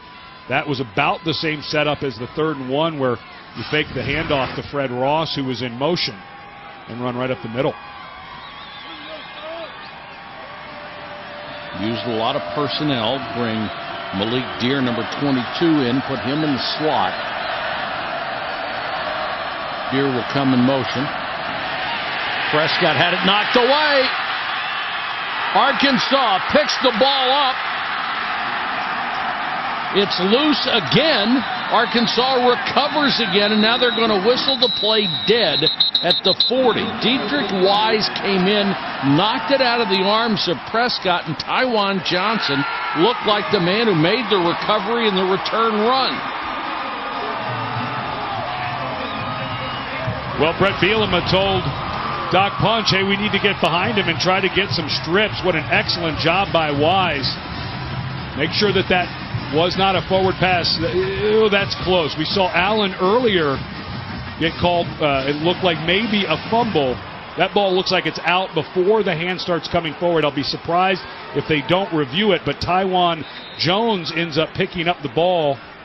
It looked like it was out. I'll be surprised if they don't review this a couple of times. And Tywan Jones almost gets that ball pulled out by Fred Ross. Boy, he had lost control before his arm started forward. Yes. They look for an open. He actually batted it. Yeah, he did. That's funny. From that angle, you could see the ball was out. And what the officials look for as that hand is coming forward is they're looking for an empty palm. And there was clearly an empty palm there as that ball was moving forward. Good eyes that it was Prescott's arm. But nice job by Weiss, a guy who's turned up his game the last half of this season. Ed, if this stands, it's 3 giveaways by Mississippi State in the last 5:54. They're imploding. Yep, there's the empty palm. And Weiss, a guy who battled an ankle injury midseason, had a knee injury a couple of years ago. And the coaches have been just working with this guy. He is so long. His arms, it is hard to pass block a guy that's this long, and he's starting to get powerful. That was those long arms pushing the offensive tackle, reach around and causing the turnover. To me, this is the beauty of replay, because in live action, that is so hard to see. And we are told that they are going to uphold the call. And, wow, 3 turnovers in a row for Mississippi State. And if you're just tuning in, it looked like Mississippi State was going to run away with this game, score 70 points. It was 31-14 with 4 minutes left in the half, and it has gone the other way ever since. The ruling on the field is confirmed. First down. Arkansas started 3 drives in this half, all in Mississippi State territory. At the 23, at the 39, and now at the 40. This is a shocking, it's almost hard to put into words how much better Mississippi State was until 4 minutes left in the first half. Yes. And 2 different games, actually. And all of a sudden, it's completely flipped. Allen and the Razorbacks have been the beneficiary. Walker is the tailback, all 256 pounds of it. And he'll get the carry straight ahead. He's not just a bruiser. He's got some avoidability. He stepped up when Jonathan Williams, who was one of the 2 returning 1,000-yard rushers from last season, was injured during camp. And he ended up breaking his hand and had to wear a cast. Came back for the Auburn quadruple overtime game and was luckily able to play because a true freshman running back, Raleigh Williams, who was starting to play really well, injured his neck and was out. Yeah, he had to have surgery. He'll be gone for the year. Play action fake by Allen. Spins it out to the tight end, Sprinkle. He lost the ball, but it was out of bounds. He was drilled by Cleveland, who took his life in his own hands going after the huge tight end. Yeah. Between Sprinkle and Hunter Henry. And Sprinkle lucky he was over near the sideline and that ball popped out. But between these 2 guys, I'm not sure which one's more impressive looking. Just smooth, 10 catches, 132 yards, and 3 touchdowns for Sprinkle. I know that Hunter Henry's, both of them, combined, both tight ends now with 3 touchdowns. Pretty impressive group. Walker made the first man miss, but was only able to get back to the line of scrimmage. Beniquez Brown made the stop. For Arkansas, they must be feeling pretty good about themselves. Get a little run game going, start melting that clock, start wearing down the Mississippi State defense, a front that had been very hard for Arkansas to handle early in the game, now starting to get the sting taken out of them a little bit. So the big guys up front able to slow them down a little more for Arkansas. And that's what, if you average around 325, 330 pounds apiece, that's what the wearing down process entails. And Sprinkle lost it again, but the ball gets out of bounds. And the hit was by Tevez Calhoun. By the way, Calhoun already graduated better than a 3.5 grade point average, and he is a candidate for the Campbell Trophy, which is the academic Heisman. Working on his master's right now. Was the star of the game in 2013 against Arkansas. Made an interception to end the game 2 years in a row.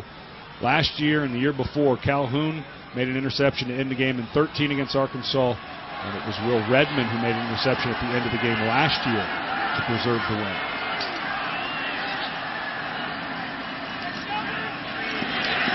Allen rifles the pass to the goal line. Touchdown, Hunter Henry. How did he get that one in there? Perfect throw.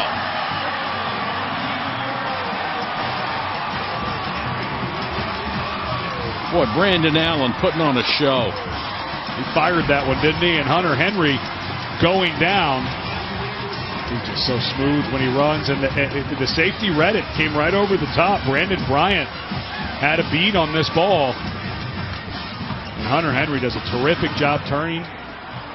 He's right on the goal line. And that is 4 touchdown catches from the tight end position for Arkansas today. Including the last 3 completions to tight ends, 4 touchdowns.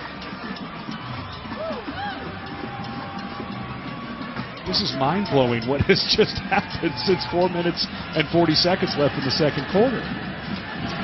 Like somebody flipped a switch and the game turned on its ear. Junior tight ends Hunter Henry and Jeremy Sprinkle leading this comeback along with their connection at quarterback, Brandon Allen. What a marvelous third quarter it has been for Arkansas on special teams, with a turnover here to start after the opening kickoff. And then it's the tight end show. Sprinkle grabs the first one. Defense comes through this time with an interception. They don't waste any time. They go to Hunter Henry. Then they knock the ball away from Prescott and recover that one and take advantage of this one as well. A perfect throw to Henry for his second touchdown in as many possessions. And it has been a complete team show here in the third quarter for the Razorbacks. Malik Deer on the return, out near the 30. 28 unanswered points for Arkansas. Mississippi State was up 31-17 with 4:40 to go in the second quarter and has done nothing. Hunter Henry and Sprinkle having their nice days. And at that point, I think you mentioned that. It looked like they were going to run away with it and hide. It felt that way. But what you have to remind yourself is 6:49 left third quarter. We're only down 11. Absolutely. Holloway can't get outside, and it's at safety again, Kevin Richardson. You know, when we were talking to defensive coordinator Rob Smith, had a nice visit with him yesterday. He was talking about Richardson. They had to start to train him a bit at the nickel position. That nickelback position is a cornerback that plays up near the line of scrimmage and has to play the run. They said Richardson was starting to take to the position very well. Prescott's got to find a way to get his offense back in rhythm. Under pressure.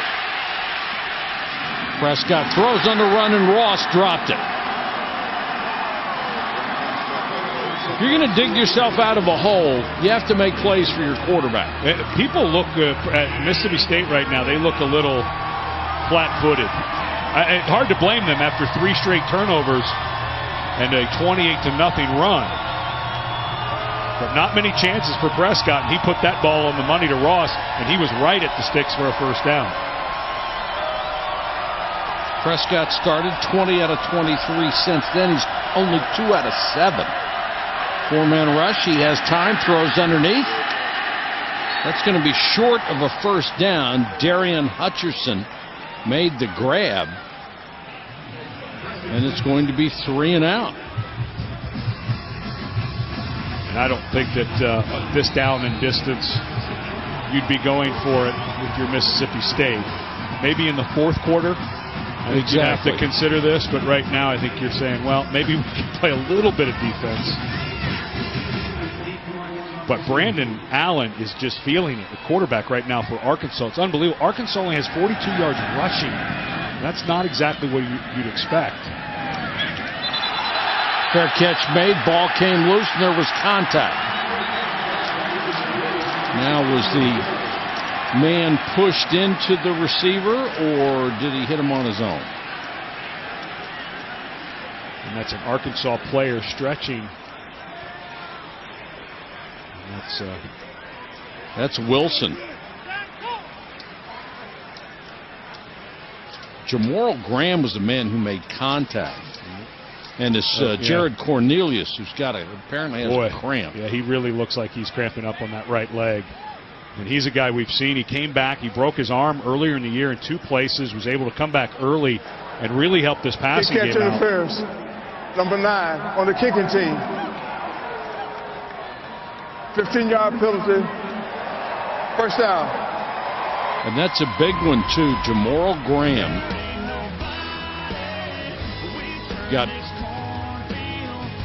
made contact.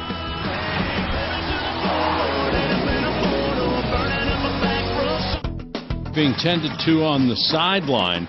There was contact on this fair catch, but as you'll be able to see very clearly, the man was pushed into the receiver. And that is Santos Ramirez, who's actually blocking in the back. So not only did they miss that it shouldn't have been catch interference, because if you're blocked into it, there is none. It should have been a block in the back against Ramirez. So instead of 10 yards back, they go 15 yards forward. So that's a 25-yard swing on the miss. Big difference. Yeah. And they have it out at their 44. And right when it was called, Graham turned and was saying to the officials very demonstratively, hey, I was blocked into him, and he was right. And that was a miss. Well, take a look at the 25-yard difference. It's either here or back at the 19-yard line. That changes your offense, changes your defense. And it's not like Arkansas's needed the help. No, not at all. Collins, the tailback, he'll get the carry. Picks his way, breaks tackles out to the 50.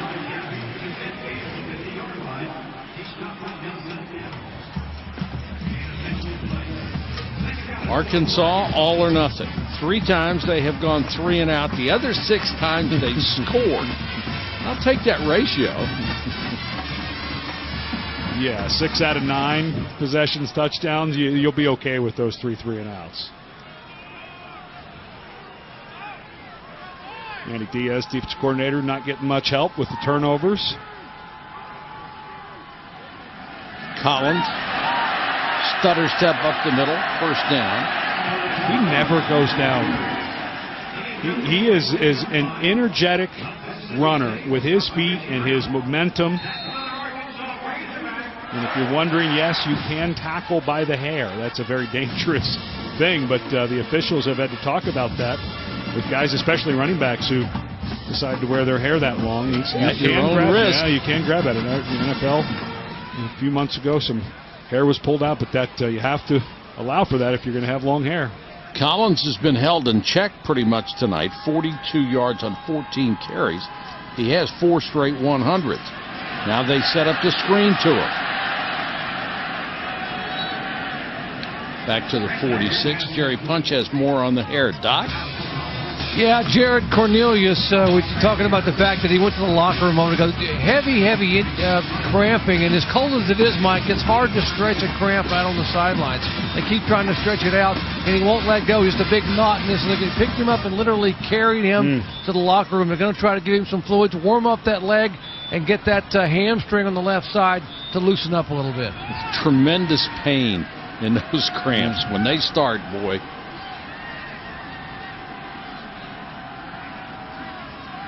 Collins, they fake it to him on the draw. And the pass incomplete in the hands of Dominic Reed, and Cleveland's going to be called for interference. Boy, it looked clean. We'll take a look. Let's take a look at the replay. Defense, number 7. The ball was placed at the spot of the foul. First down. Now, if this isn't called, it's 3rd and 13 instead of first down.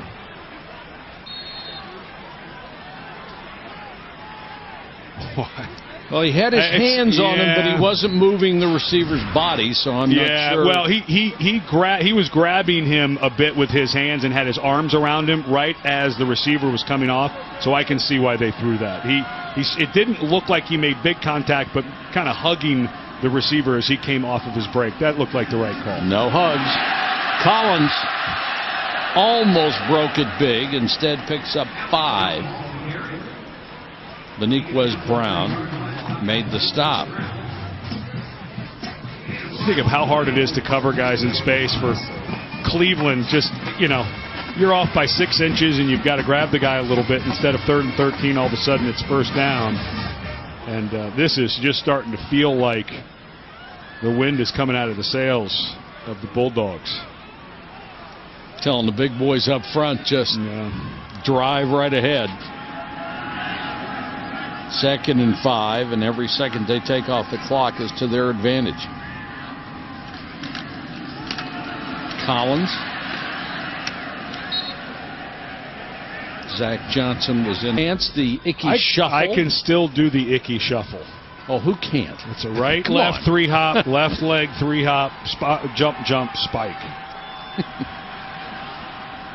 If you're over 35, it's kind of burned into your memory. Straight up the middle to the big man, Cody Walker, just shy of a first down. I don't know that you want to kick a field goal here. The disaster is it's blocked and goes the other way, and they've already had a field goal blocked this year in a key situation. So 4th and short, I think you run the ball and try to keep this clock moving. I think a field goal, although it puts you up 15, you're up 2 scores now. I just think you up 2 touchdowns. Yeah, but I just worry about that block going the other way. So I think this is the right call to be going for it, and don't expect much more than Alex Collins between the tackles. Collins with blockers on the right, but not in front of them. They fake the end around. Now they want to throw, going for the end zone, and overthrown intended for Henry. Mississippi State didn't bite. Excellent job. They expected, just like I expected, a run from Collins, except Manny Diaz said, look, I know you've got to think of the run, but we have to have our pass coverage. And that's the first really nice downfield coverage on Hunter Henry that we've seen the whole game. There was a fake reverse, and Henry's just blanketed running down the field. Excellent coverage downfield by the linebacker, Zach Jackson. So a big risky call on 4th down. Instead of running it, Arkansas decides to throw it and is not able to convert. Prescott wanting to get something started on offense, hands it off to Brandon Holloway, and the 165-pounder scoots for about 9. And even though it was incomplete, I still think it was the right decision to go for it there on 4th down, and frankly don't mind the call, trying to get one there on the play action. That's something Arkansas has been setting up the whole game. It would have made it a 3-score lead if they had converted on it. Prescott got the first down. You were mentioning that he's one of only 2 players in SEC history to run for over 2,000 and throw for over 8,000, joining Tim Tebow. There's only 12 guys on that list in college football. This was a great stat you came up with yesterday. And the 12 guys on the list of quarterbacks who've thrown for over 8,000 and run for over 2,000, There's 12 of them on the list. The first was Brad Smith at Missouri in 2002. When the game changed. It's just, and really you give Gary Pinkel, who is, of course, stepping down after a wonderful tenure at Missouri, to tend to his health. We wish him the best, but give them a lot of credit. They have a wonderful quarterback at Brad Smith that kind of opened things up. They were in the Big 12, but now the run-throw quarterback is here to stay. Prescott drills this one. Ross, nice catch at the 35. Easy, guys, getting a little chippy out there. Don't want to get up and get a 15-yard penalty after making a wonderful play. That's a nice throw by Prescott. You hear the back shoulder throw? That's exactly what that is. Thrown behind him to his backside shoulder. Ross gets his eyes and body around, makes a nice catch. Holloway straight ahead to about the 32-yard line. It's a nice drive for Mississippi Yes. State. They get the stop on 4th down, played really good defense on that run-action pass, and all of a sudden they're finally starting to get something going. And they're only down by 11 on the road here in Fayetteville.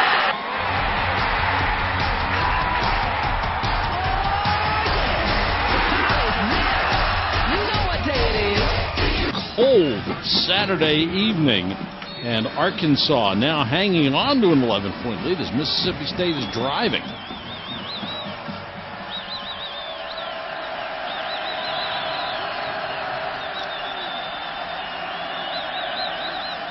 Shumpert, the tailback. They fake it to him, and Prescott to throw. Throws on the run and completes it near the 20-yard line. It'll be enough for a first down, and Darunya Wilson made the grab. There's Cornelius coming back. He had the cramp, as Dr. Punch mentioned, and that hamstring seems to be moving a little bit better. Let's hope he's okay. Excellent job by Prescott getting out of the way of Dietrich Weiss there, extending the play. Both quarterbacks have just had sensational nights.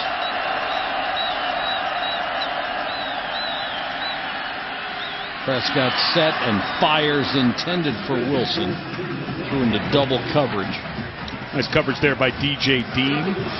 Dean's been battling a turf toe all year. Doesn't practice much, so he can be healthy for playing. Good change of direction there. Grabbed the hip a little bit of Wilson. Wilson was looking for a call, but if you're going to make contact, make it low. It's hard for the officials to see. 4 wide receivers to the top of the screen, and Prescott calls his own number. Picks up 9. It'll be 3rd and a yard. So hard. If you walk 4 receivers over to the left, that means at least 4 defenders have to go over to that side. Hopefully. And then you get the run game going. And here's a 3rd and short where Prescott has almost exclusively run between the tackles today. It just doesn't leave many guys at the point of attack to make a stop on a 230-pound quarterback.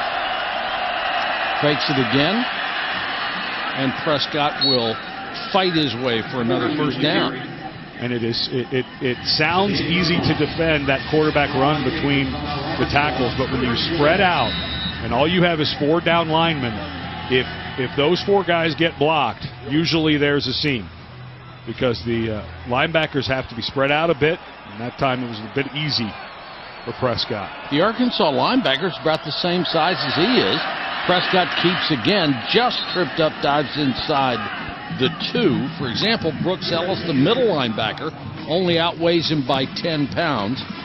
Dwayne Eugene and Dre Greenlaw are outweighed by the quarterback. And this is where he likes to run. So if you're a linebacker, you've got to be able to get to him and get to him fast. The defensive line needs a little bit of penetration to make him slow down.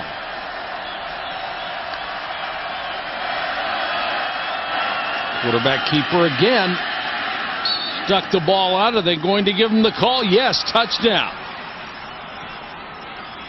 And you mentioned Brooks Ellis, the middle linebacker. He was there, didn't quite have a great angle.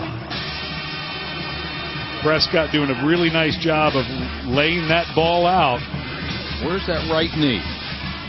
Well, that's the offensive lineman's knee that we see going down. So it's the knee of Prescott is behind that knee, parallel to the ground. So he's on top of the legs. It looked for a moment like that was his knee, but I noticed the size was a little bigger. It looked like an offensive lineman, and sure enough, it was. He can almost qualify for that. Just to make it a 4-point game. Little surprised not going for 2, down 11. It's early in the fourth. You think you're going to score more. You don't have to go for 2 there. That is not an error on the card because it's early in the fourth. But I don't think either team thinks they're going to get shut out the rest of the way. No, I don't think so. Yes, sir. We're in Arkansas, and here's the Aflac trivia question. With 6 touchdowns tonight, Brandon Allen now has 62 in his career, tied for the most in Arkansas history. With whom is he tied? And that 6 touchdowns ties his career high that he had against Ole Miss in a shootout with Chad Kelly, one of the other top quarterbacks in the SEC this year. So Brandon Allen likes to go against the best in the league, I guess. So tonight he's going against Dak Prescott. What a night. Arguably the other best quarterback in the league. And it was Prescott who looked like he was going to be the one carrying the banner to the finish line tonight. They were up 31-14 with 4 minutes to go in the first half, and it has just flipped. And they'll take a knee and give us a chance to check in with Adnan Ver. Remarkable. That's a third-string quarterback. Yeah. For doesn't look like it, though, does it? No, it doesn't. And that might do it for the Cowboys. I think the Big 12 is going to beat itself up right out of the college football playoff is my guess. Alex Collins, the tailback, hitting the backfield and taken down. A little bit more. Middle linebacker Richie Brown. How about some of that energy back for that defense for Mississippi State? They had their backs against the wall, 3 straight turnovers to start the half. And Collins a little banged up. To be holding that left arm. Injuries have been a big factor in Arkansas' season. Lost so much at the skill positions to begin the year. At one point, their top 3 wide receivers and 2 of their top 3 running backs were no longer healthy and able to play. Tremendous resilience. Pass underneath, not for much by the big tight end Jeremy Sprinkle, and Beniquez Brown, the number 2 tackler on his clip right there, to take him down after his 5th catch of the night. And this feels like a big third down right now for Arkansas. 3rd and long. Mississippi State has been blitzing pretty relentlessly from this down and distance. So what do you have that you can get the ball out quickly and still give it a chance? Because Mississippi State looked awfully good on their last drive offensively. Got some of that momentum back. They're 8 out of 12 on 3rd down. Every possession becomes more important now that we're in the 4th quarter. Allen under pressure. Tipped and almost intercepted. Cleveland had a shot at it off the tip by A.J. Jefferson. 3 and out. Jefferson and Chris Jones have played so well tonight. They were playing a bunch of man coverage, and and that ball was off because of the pressure. Allen was running for his life because of Jones and Jefferson.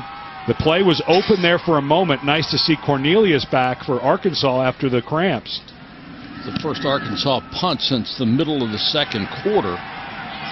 Fair catch made at the 32, a 41-yard kick. Well, Dak Prescott, 83% of the offense tonight.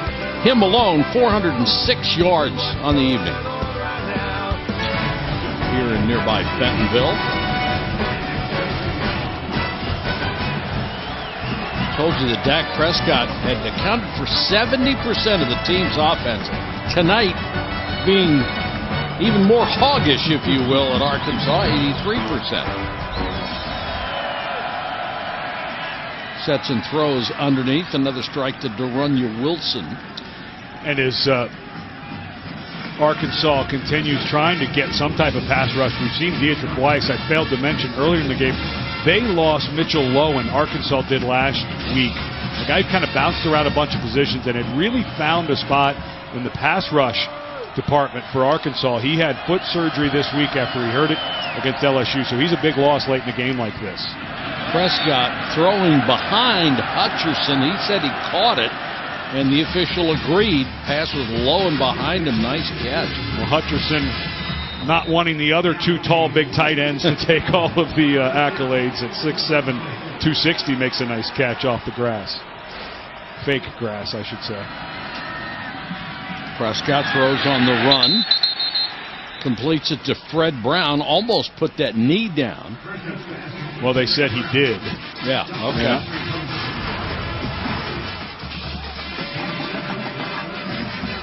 Good try.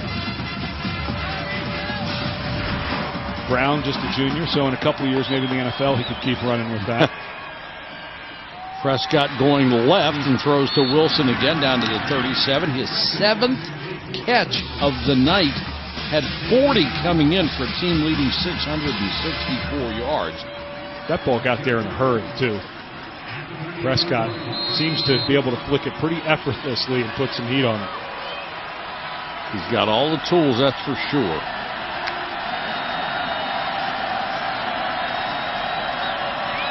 Blitz coming. They don't get there, but do bat the ball down.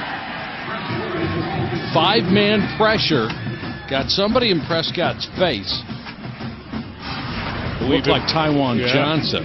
Johnson, a guy who switched positions on the interior line during the offseason, added about 30 pounds of muscle to change that position. I mentioned Lowen is out, a guy that they would love on a down and distance like this, so not able to rotate Big 89 in there anymore.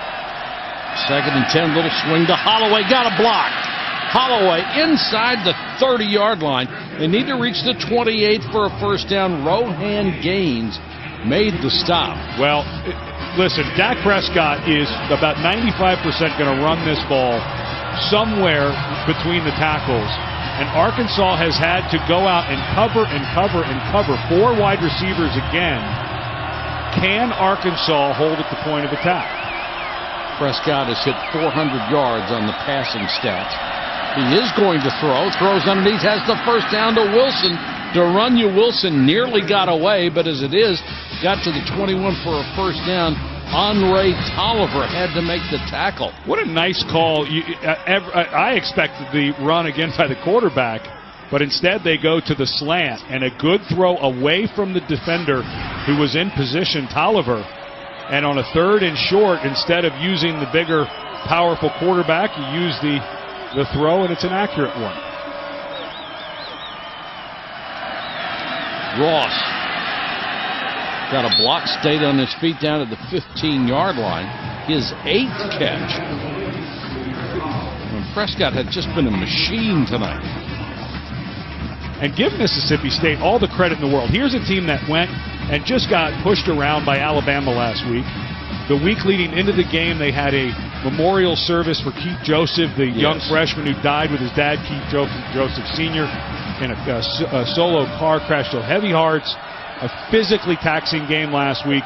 They come out here, they have 3 turnovers in the second half, but they're still hanging around. Holloway lowers his shoulder. About 1.5 yards shy of a first down. They must reach the 11. This is what they have in memory of Keith Joseph Jr. He and his father, Keith Joseph Sr., who was a terrific player at Mississippi State, will be missed.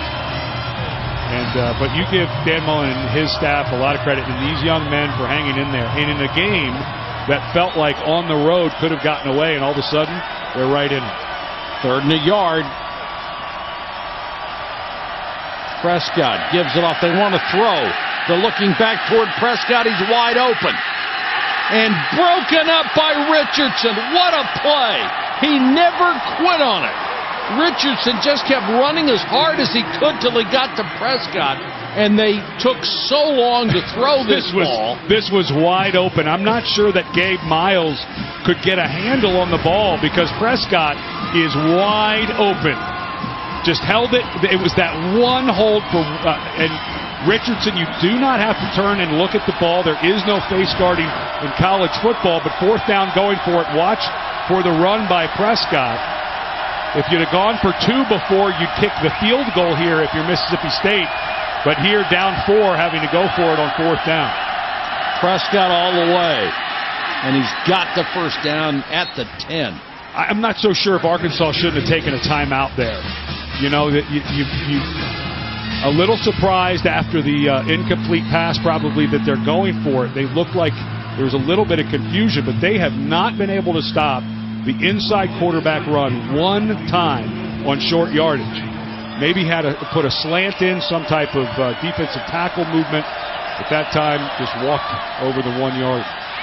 First and goal, Prescott throws. Batted down at the 2-yard line. Good defense by Jared Collins, the left corner. Good throw by Prescott. I mean, it's right on the money, but Collins cuts underneath Wilson and makes a nice play. And this is tough. This is 2nd and goal from the 10. This is a long way to go. Quarterback run has always been big for them. Never a bad play when Prescott's the guy doing it. And with an empty backfield is when it's really hard to defend, which is what he has right now. 4-man rush. He's got time underneath to Wilson. Touchdown.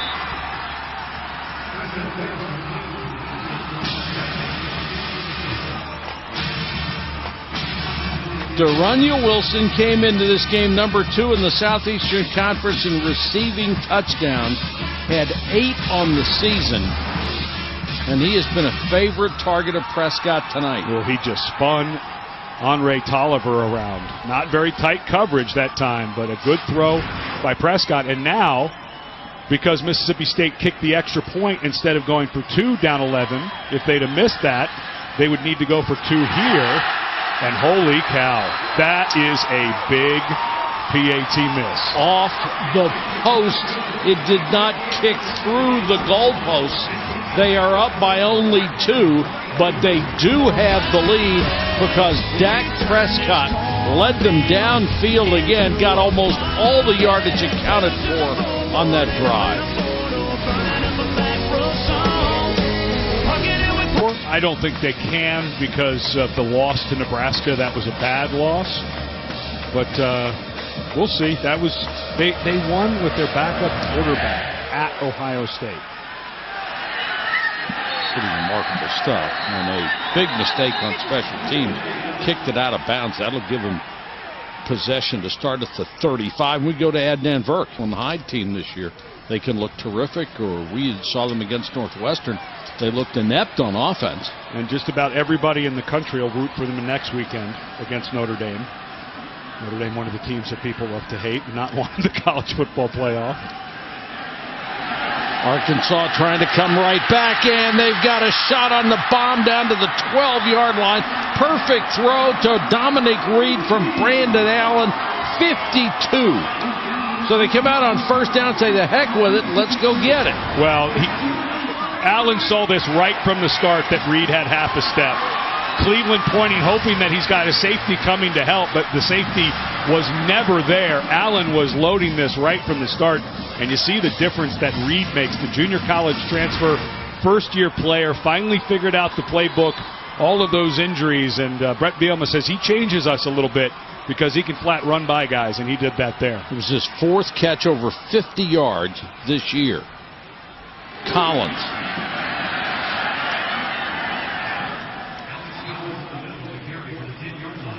They're already within field goal territory to recapture the lead. The clock running 6:12 and counting. And you go back to that decision by Dan Mullen not to go for 2 when they scored when they were down 11, just to cut it to 4. The thinking being if we score again, then the extra point puts us up 3, and that's exactly what happened, except they doinked the extra point off the upright, and so now, instead of being up 3, just up 2. If you're making a decision down here, if it comes to that, you really can't afford to go for field goals. Give the ball back to the other team. Yeah, it doesn't seem like either offense is going to stop, does it? No. Play action fake. Throw to the end zone. Wide open. Jeremy Sprinkle. How does Sprinkle get that wide open? He has been a factor all night long, along with the other tight end, Hunter Henry. because he's such a little guy, he's hard to see. Could block out the sun. Oh, 6'7". He lined up as a fullback right there and just slips out and nobody is there. Jeez. And now, because you're up 4, you go for 2. So at the very least, you require Mississippi State to kick the extra point, which we've already seen was a problem. Can be a factor. Not shocked. Dr. Punch did his report at the beginning of the game, the exciting finishes the last 2 years, both games ending the last 2 years on interceptions by Mississippi State. So not shocked that we've got a barn burner here. Brandon Allen, as we go double reverse, and they're going to throw it to Allen, and he got it. Cornelius throws the pass. Why not? Brandon Allen makes the catch for a 2-point conversion. It's 50-44. So Brandon Allen, all he's done is throw 7 touchdown passes and then catch a 2-point conversion. Nice night.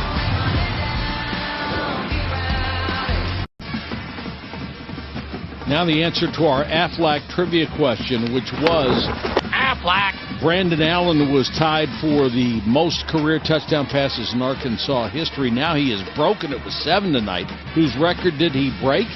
And that was the prolific Ryan Mallett. And that 7 touchdown passes is also a career high, a single game high, and now a career high for Brandon Allen.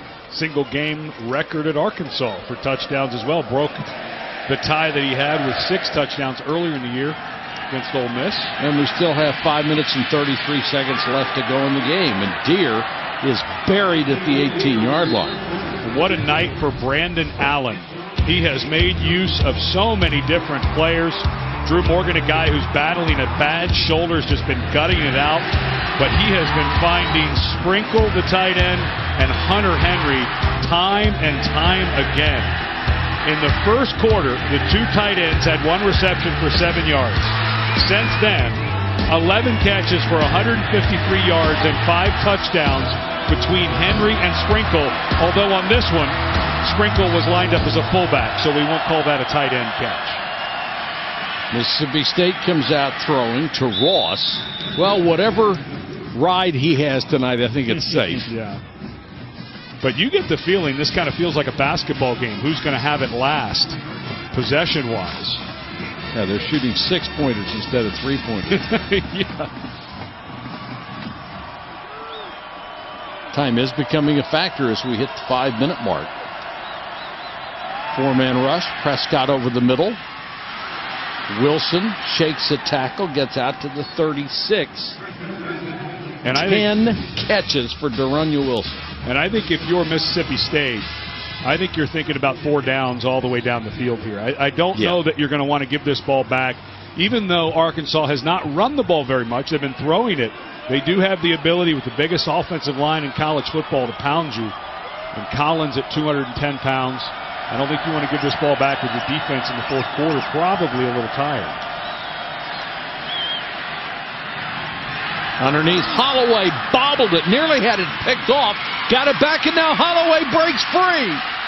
Using all that speed inside the 20-yard line. Remember, they need the touchdown, down by 6. That was a gain of 46 yards. And Prescott is racking up numbers as well. And just missed tackles for Arkansas on Holloway specifically tonight. That time they had him for about an 8-yard gain. And Holloway nearly takes it to the house after the missed tackle. Holloway again to the 19. You know, this is unbelievable. Excellent throw. And Richardson goes for the play earlier, and 3 guys just overrun Holloway as he cuts back to the middle. Richardson went for the pick, didn't get it, and then 3 guys missed the tackle. Really poor pursuit. Prescott throws underneath. It's his tight end Hutcherson. They need to get inside, just shy of the 9 for a first down. Boy, if you had your druthers here in your Mississippi State, you'd love to eat more of this clock off. Obviously, the focus on the score. Wouldn't you want to score with that 1 second left? Yeah, but you don't have quite that control of your Dan Mullen. But yeah, you're obviously 4 downs here, so don't be surprised if they maybe try to throw one in the end zone. I mean, you obviously can't. Neither team can trust its defense to stop the other guy tonight. Prior to the snap, first charge timeout of the second half, Arkansas. All right, well, we have a chance. Here's Ed and Verk. Ed? I would suspect that Mississippi State, this is a big third down, and I thought a really nice timeout by Arkansas to reset their defense. They'll be going for it on 4th down, but it'd be nice to force them to a 4th and 5. Got people in the middle of the field to spy on Prescott. They come with a blitz. He throws underneath to Ross. Touchdown!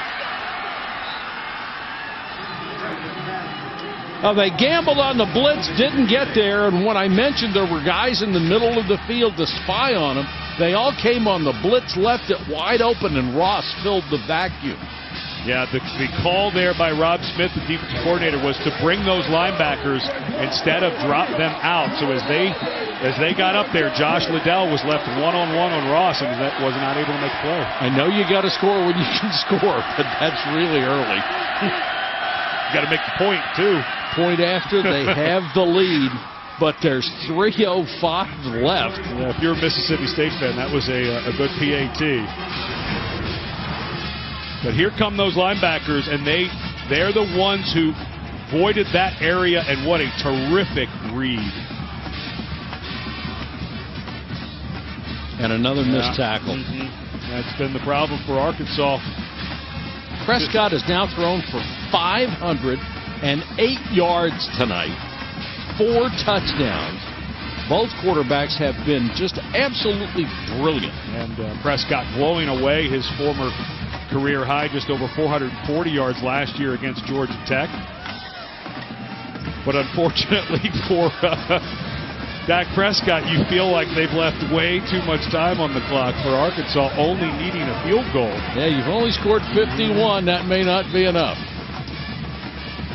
And for Brandon Allen, another shot to have the ball in his hands with down in the game. Earlier in the year against Toledo, Allen was not able to convert at the end of the game. Last year, the last 2 years against Mississippi State, his last throw has been an interception to end the game. So think of all of the things that Brandon Allen, with the struggles earlier in the year, couldn't close out the Texas A&M game when he had the ball. Let's see if Brandon Allen has the magic for one last shot his senior year. How about this? If you combine the two quarterbacks, 63 of 88 for 844 yards and 12 touchdowns. I didn't know we were doing a game in the Big 12. Feels like more like the Mountain West. Yeah, true. But what a neat opportunity here for Brandon Allen after all of those offensive struggles. Missed some red zone throws earlier in the season he wanted back, but he had no receivers. And here's a guy in Allen who has a really rough history against Mississippi State with 2 interceptions to end the last 2 games. Dominique Allen buried inside the 10. Nice job by Jamal Pete. Stanford on ESPNU just kicking off. So here's the story for Arkansas. A field goal would win it. They're 90 yards from the goal line. Allen out of his own end zone. Wow, and on the money to Cornelius. Well, and Chris Jones just blew up. Chris Jones has just had a monster game in the middle at defensive tackle. He blows up the offensive line, but the running back makes the pickup, and then the secondary of Mississippi State loses Jared Cornelius. I mean, there have been some guys that just wide open tonight. It's the way offenses stress you now, sideline to sideline and vertically. It is so hard to hold up for that long. Allen steps up, throws underneath. Hunter Henry knocked out of bounds near the 45. Here's it. And then thanks very much. Now 369 yards passing for Brandon Allen. Clock running, 2 timeouts. You've still got plenty of time. You don't need to worry too much, but you don't want to burn a bunch of clock. Blitz coming. Allen hangs in there as long as he needed. And the catch made by Morgan. What a gut. He fit that in there somehow. And he showed a lot of courage on both ends. He just hung in there all the time. And he's still just favoring that right arm. Oh, Dr. Punch mentioned earlier he's had a shoulder problem since high school, and Allen just does an excellent job shuffling up, delivers a strike, and there's a guy with a bum right arm doing everything he can to keep that right arm out of the play. Somehow got it away from Calhoun. Clock is running. If they reach the 25, they'd have a reasonable shot at a field goal if that's the way they want to go. And where they are with field goal kickers for Arkansas, Adam McFain, the starting kicker from last year, had a pulled muscle. He's back and able to kick the longer field goals. So if they're outside the about 23-yard line, it'll be McFain that goes. Otherwise, it'd be Cole Hedlund, who's been the regular kicker. Unfortunately, though, for Hedlund, he's had some troubles with longer kicks. He had a 47-yard field goal that Hedlund blocked against Ole Miss that would have won the game instead of going to overtime early in the year. So it'll be interesting to see if it's McFain or Hedlund for the field goal attempt. Be a heck of a first try, wouldn't it? Sure would. Pressure coming. Allen got that one through down to the 20. Another strike to Cornelius.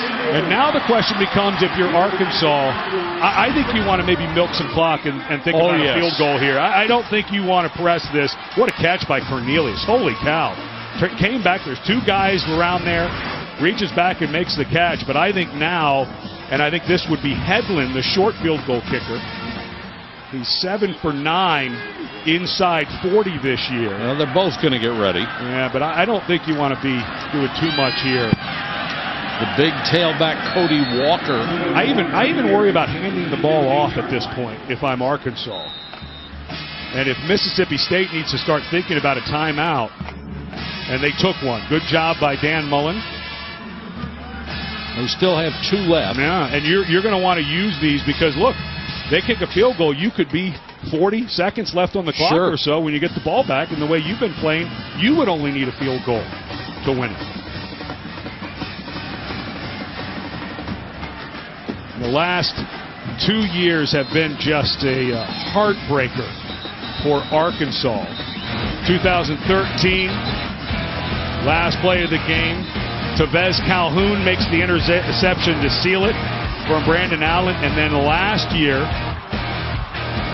at the very end of the game, Brandon Allen trying to make a throw, and it's Will Redmond who's injured and not playing for Mississippi State this year. But it has been heartbreak. 3 in a row for Mississippi State over Arkansas, and the last 2 have just been heartbreakers, and now trying to reverse that trend. Brandon Allen has had an incredible night already. 406 yards passing, 7 touchdowns. He has taken the school career record, but the game is still on the line for him right here as Cody Walker burrows ahead. And another timeout from Mississippi State. 53 seconds to go. So barring a first down, Dan Mullen trying to ensure that he at least gets the ball back with maybe 35, 40 seconds left. Wonder if the field goal kickers know which one yet. Well, it looks, when we were talking to the coach, McFain was a guy who was the starter last year, strained a muscle in his leg during the offseason, and Hedlund has taken over. McFain is the longer kicker, but Hedlund's had a pretty nice year. We mentioned that block he had against Ole Miss. He really drove the ball, but this is not going to be a long field goal, so Hedlund should be able to get the ball up quickly, not worrying about distance. Now the question is, how risky do you want to be if you're Arkansas? Because if you get a first down, you completely control the game. Yes. I still don't think you throw it, though. Maybe a run. It's incomplete. Oh, this is unbelievable. Because if it's incomplete, you're saving. You don't force Mississippi State to take that timeout. Save them one. Yeah, and you also don't eat up as much as 20 or 30 seconds. I think it's going to be Collins. Got a tight formation. Collins will get the carry. Nowhere to go. Fighting for what he can get down to the 12-yard line. Another timeout will bring up a 4th and 3. So they are very satisfied with going for the field goal. 46 seconds on the clock. field goal play usually takes about 4 seconds. So there will be time for Arkansas. Boy. This is Cole Hedlund. 8 out of 12. Better this from is well within his range. Yeah, better from inside 40. He's 7 for 9 on the year inside 40. He did have a field goal blocked at the end of regulation against Ole Miss that would have won the game, sent it to overtime, and of course Arkansas won an incredible 4th and 25 lateral play that kept it alive, and then won on a 2-point conversion. And this is the guy, Chris Jones, who you better have a plan on how to block this guy. He's tall, he's powerful, he's been nearly unblockable, and a blocked field goal would seal the game for Mississippi State. Will be a 29-yard try to get the lead for the Razorbacks.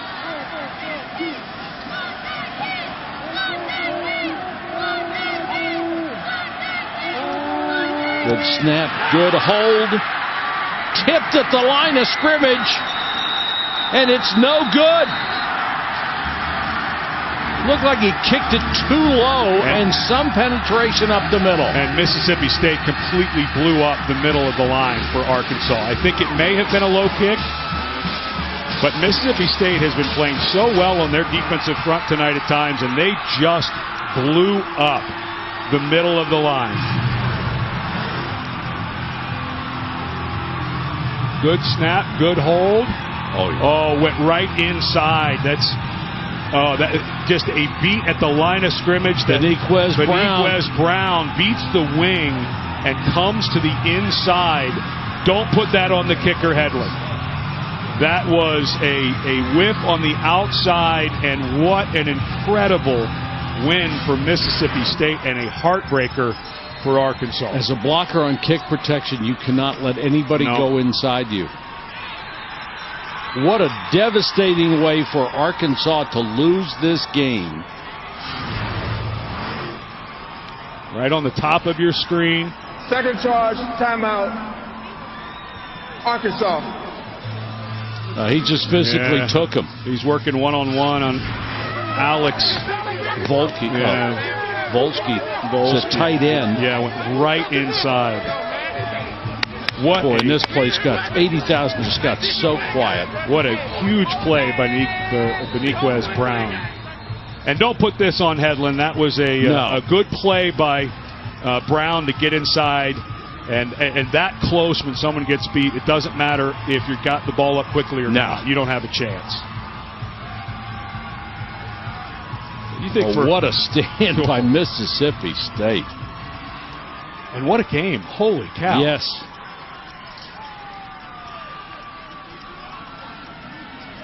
I mean, almost 1,000 passing yards between the two quarterbacks who were just brilliant.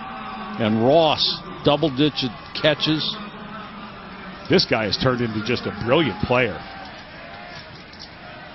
Started surging last year with 30 catches. He's going to get in that neighborhood of 70 before this year's over. And think about the year for Mississippi State. They could end the year. They beat Ole Miss and win their bowl game. Mississippi State could win 10 games this year. And this was with a team that returned 7 total starters. Yes. 4 on offense, 3 on defense. And Mississippi State was picked dead last in the SEC West before the season. And here's a team that could end up winning 10 games and only has a handful of seniors leaving. This is going to be a pretty good squad for Dan Mullen. Dan Mullen has traditionally gotten as much out of his kids as he possibly could. He's done it again this year, obviously. And what a great win for them on the road, and a devastating loss for the Razorbacks. They took it down to relatively easy field goal territory, but the protection broke down, and the kick never had a chance. And for Dan Mullen and his group, after a physical loss to Alabama and a loss of a teammate in Keith Joseph Jr., what an emotional win for them. That's it. 51-50. Mississippi State over Arkansas. For Ed Cunningham, Dr. Jerry Punch, and our entire crew, this is Mike Patrick So long from Fayetteville, Arkansas. Now we send you out west to the Bay Area for California and number 11 Stanford. Good night, everybody.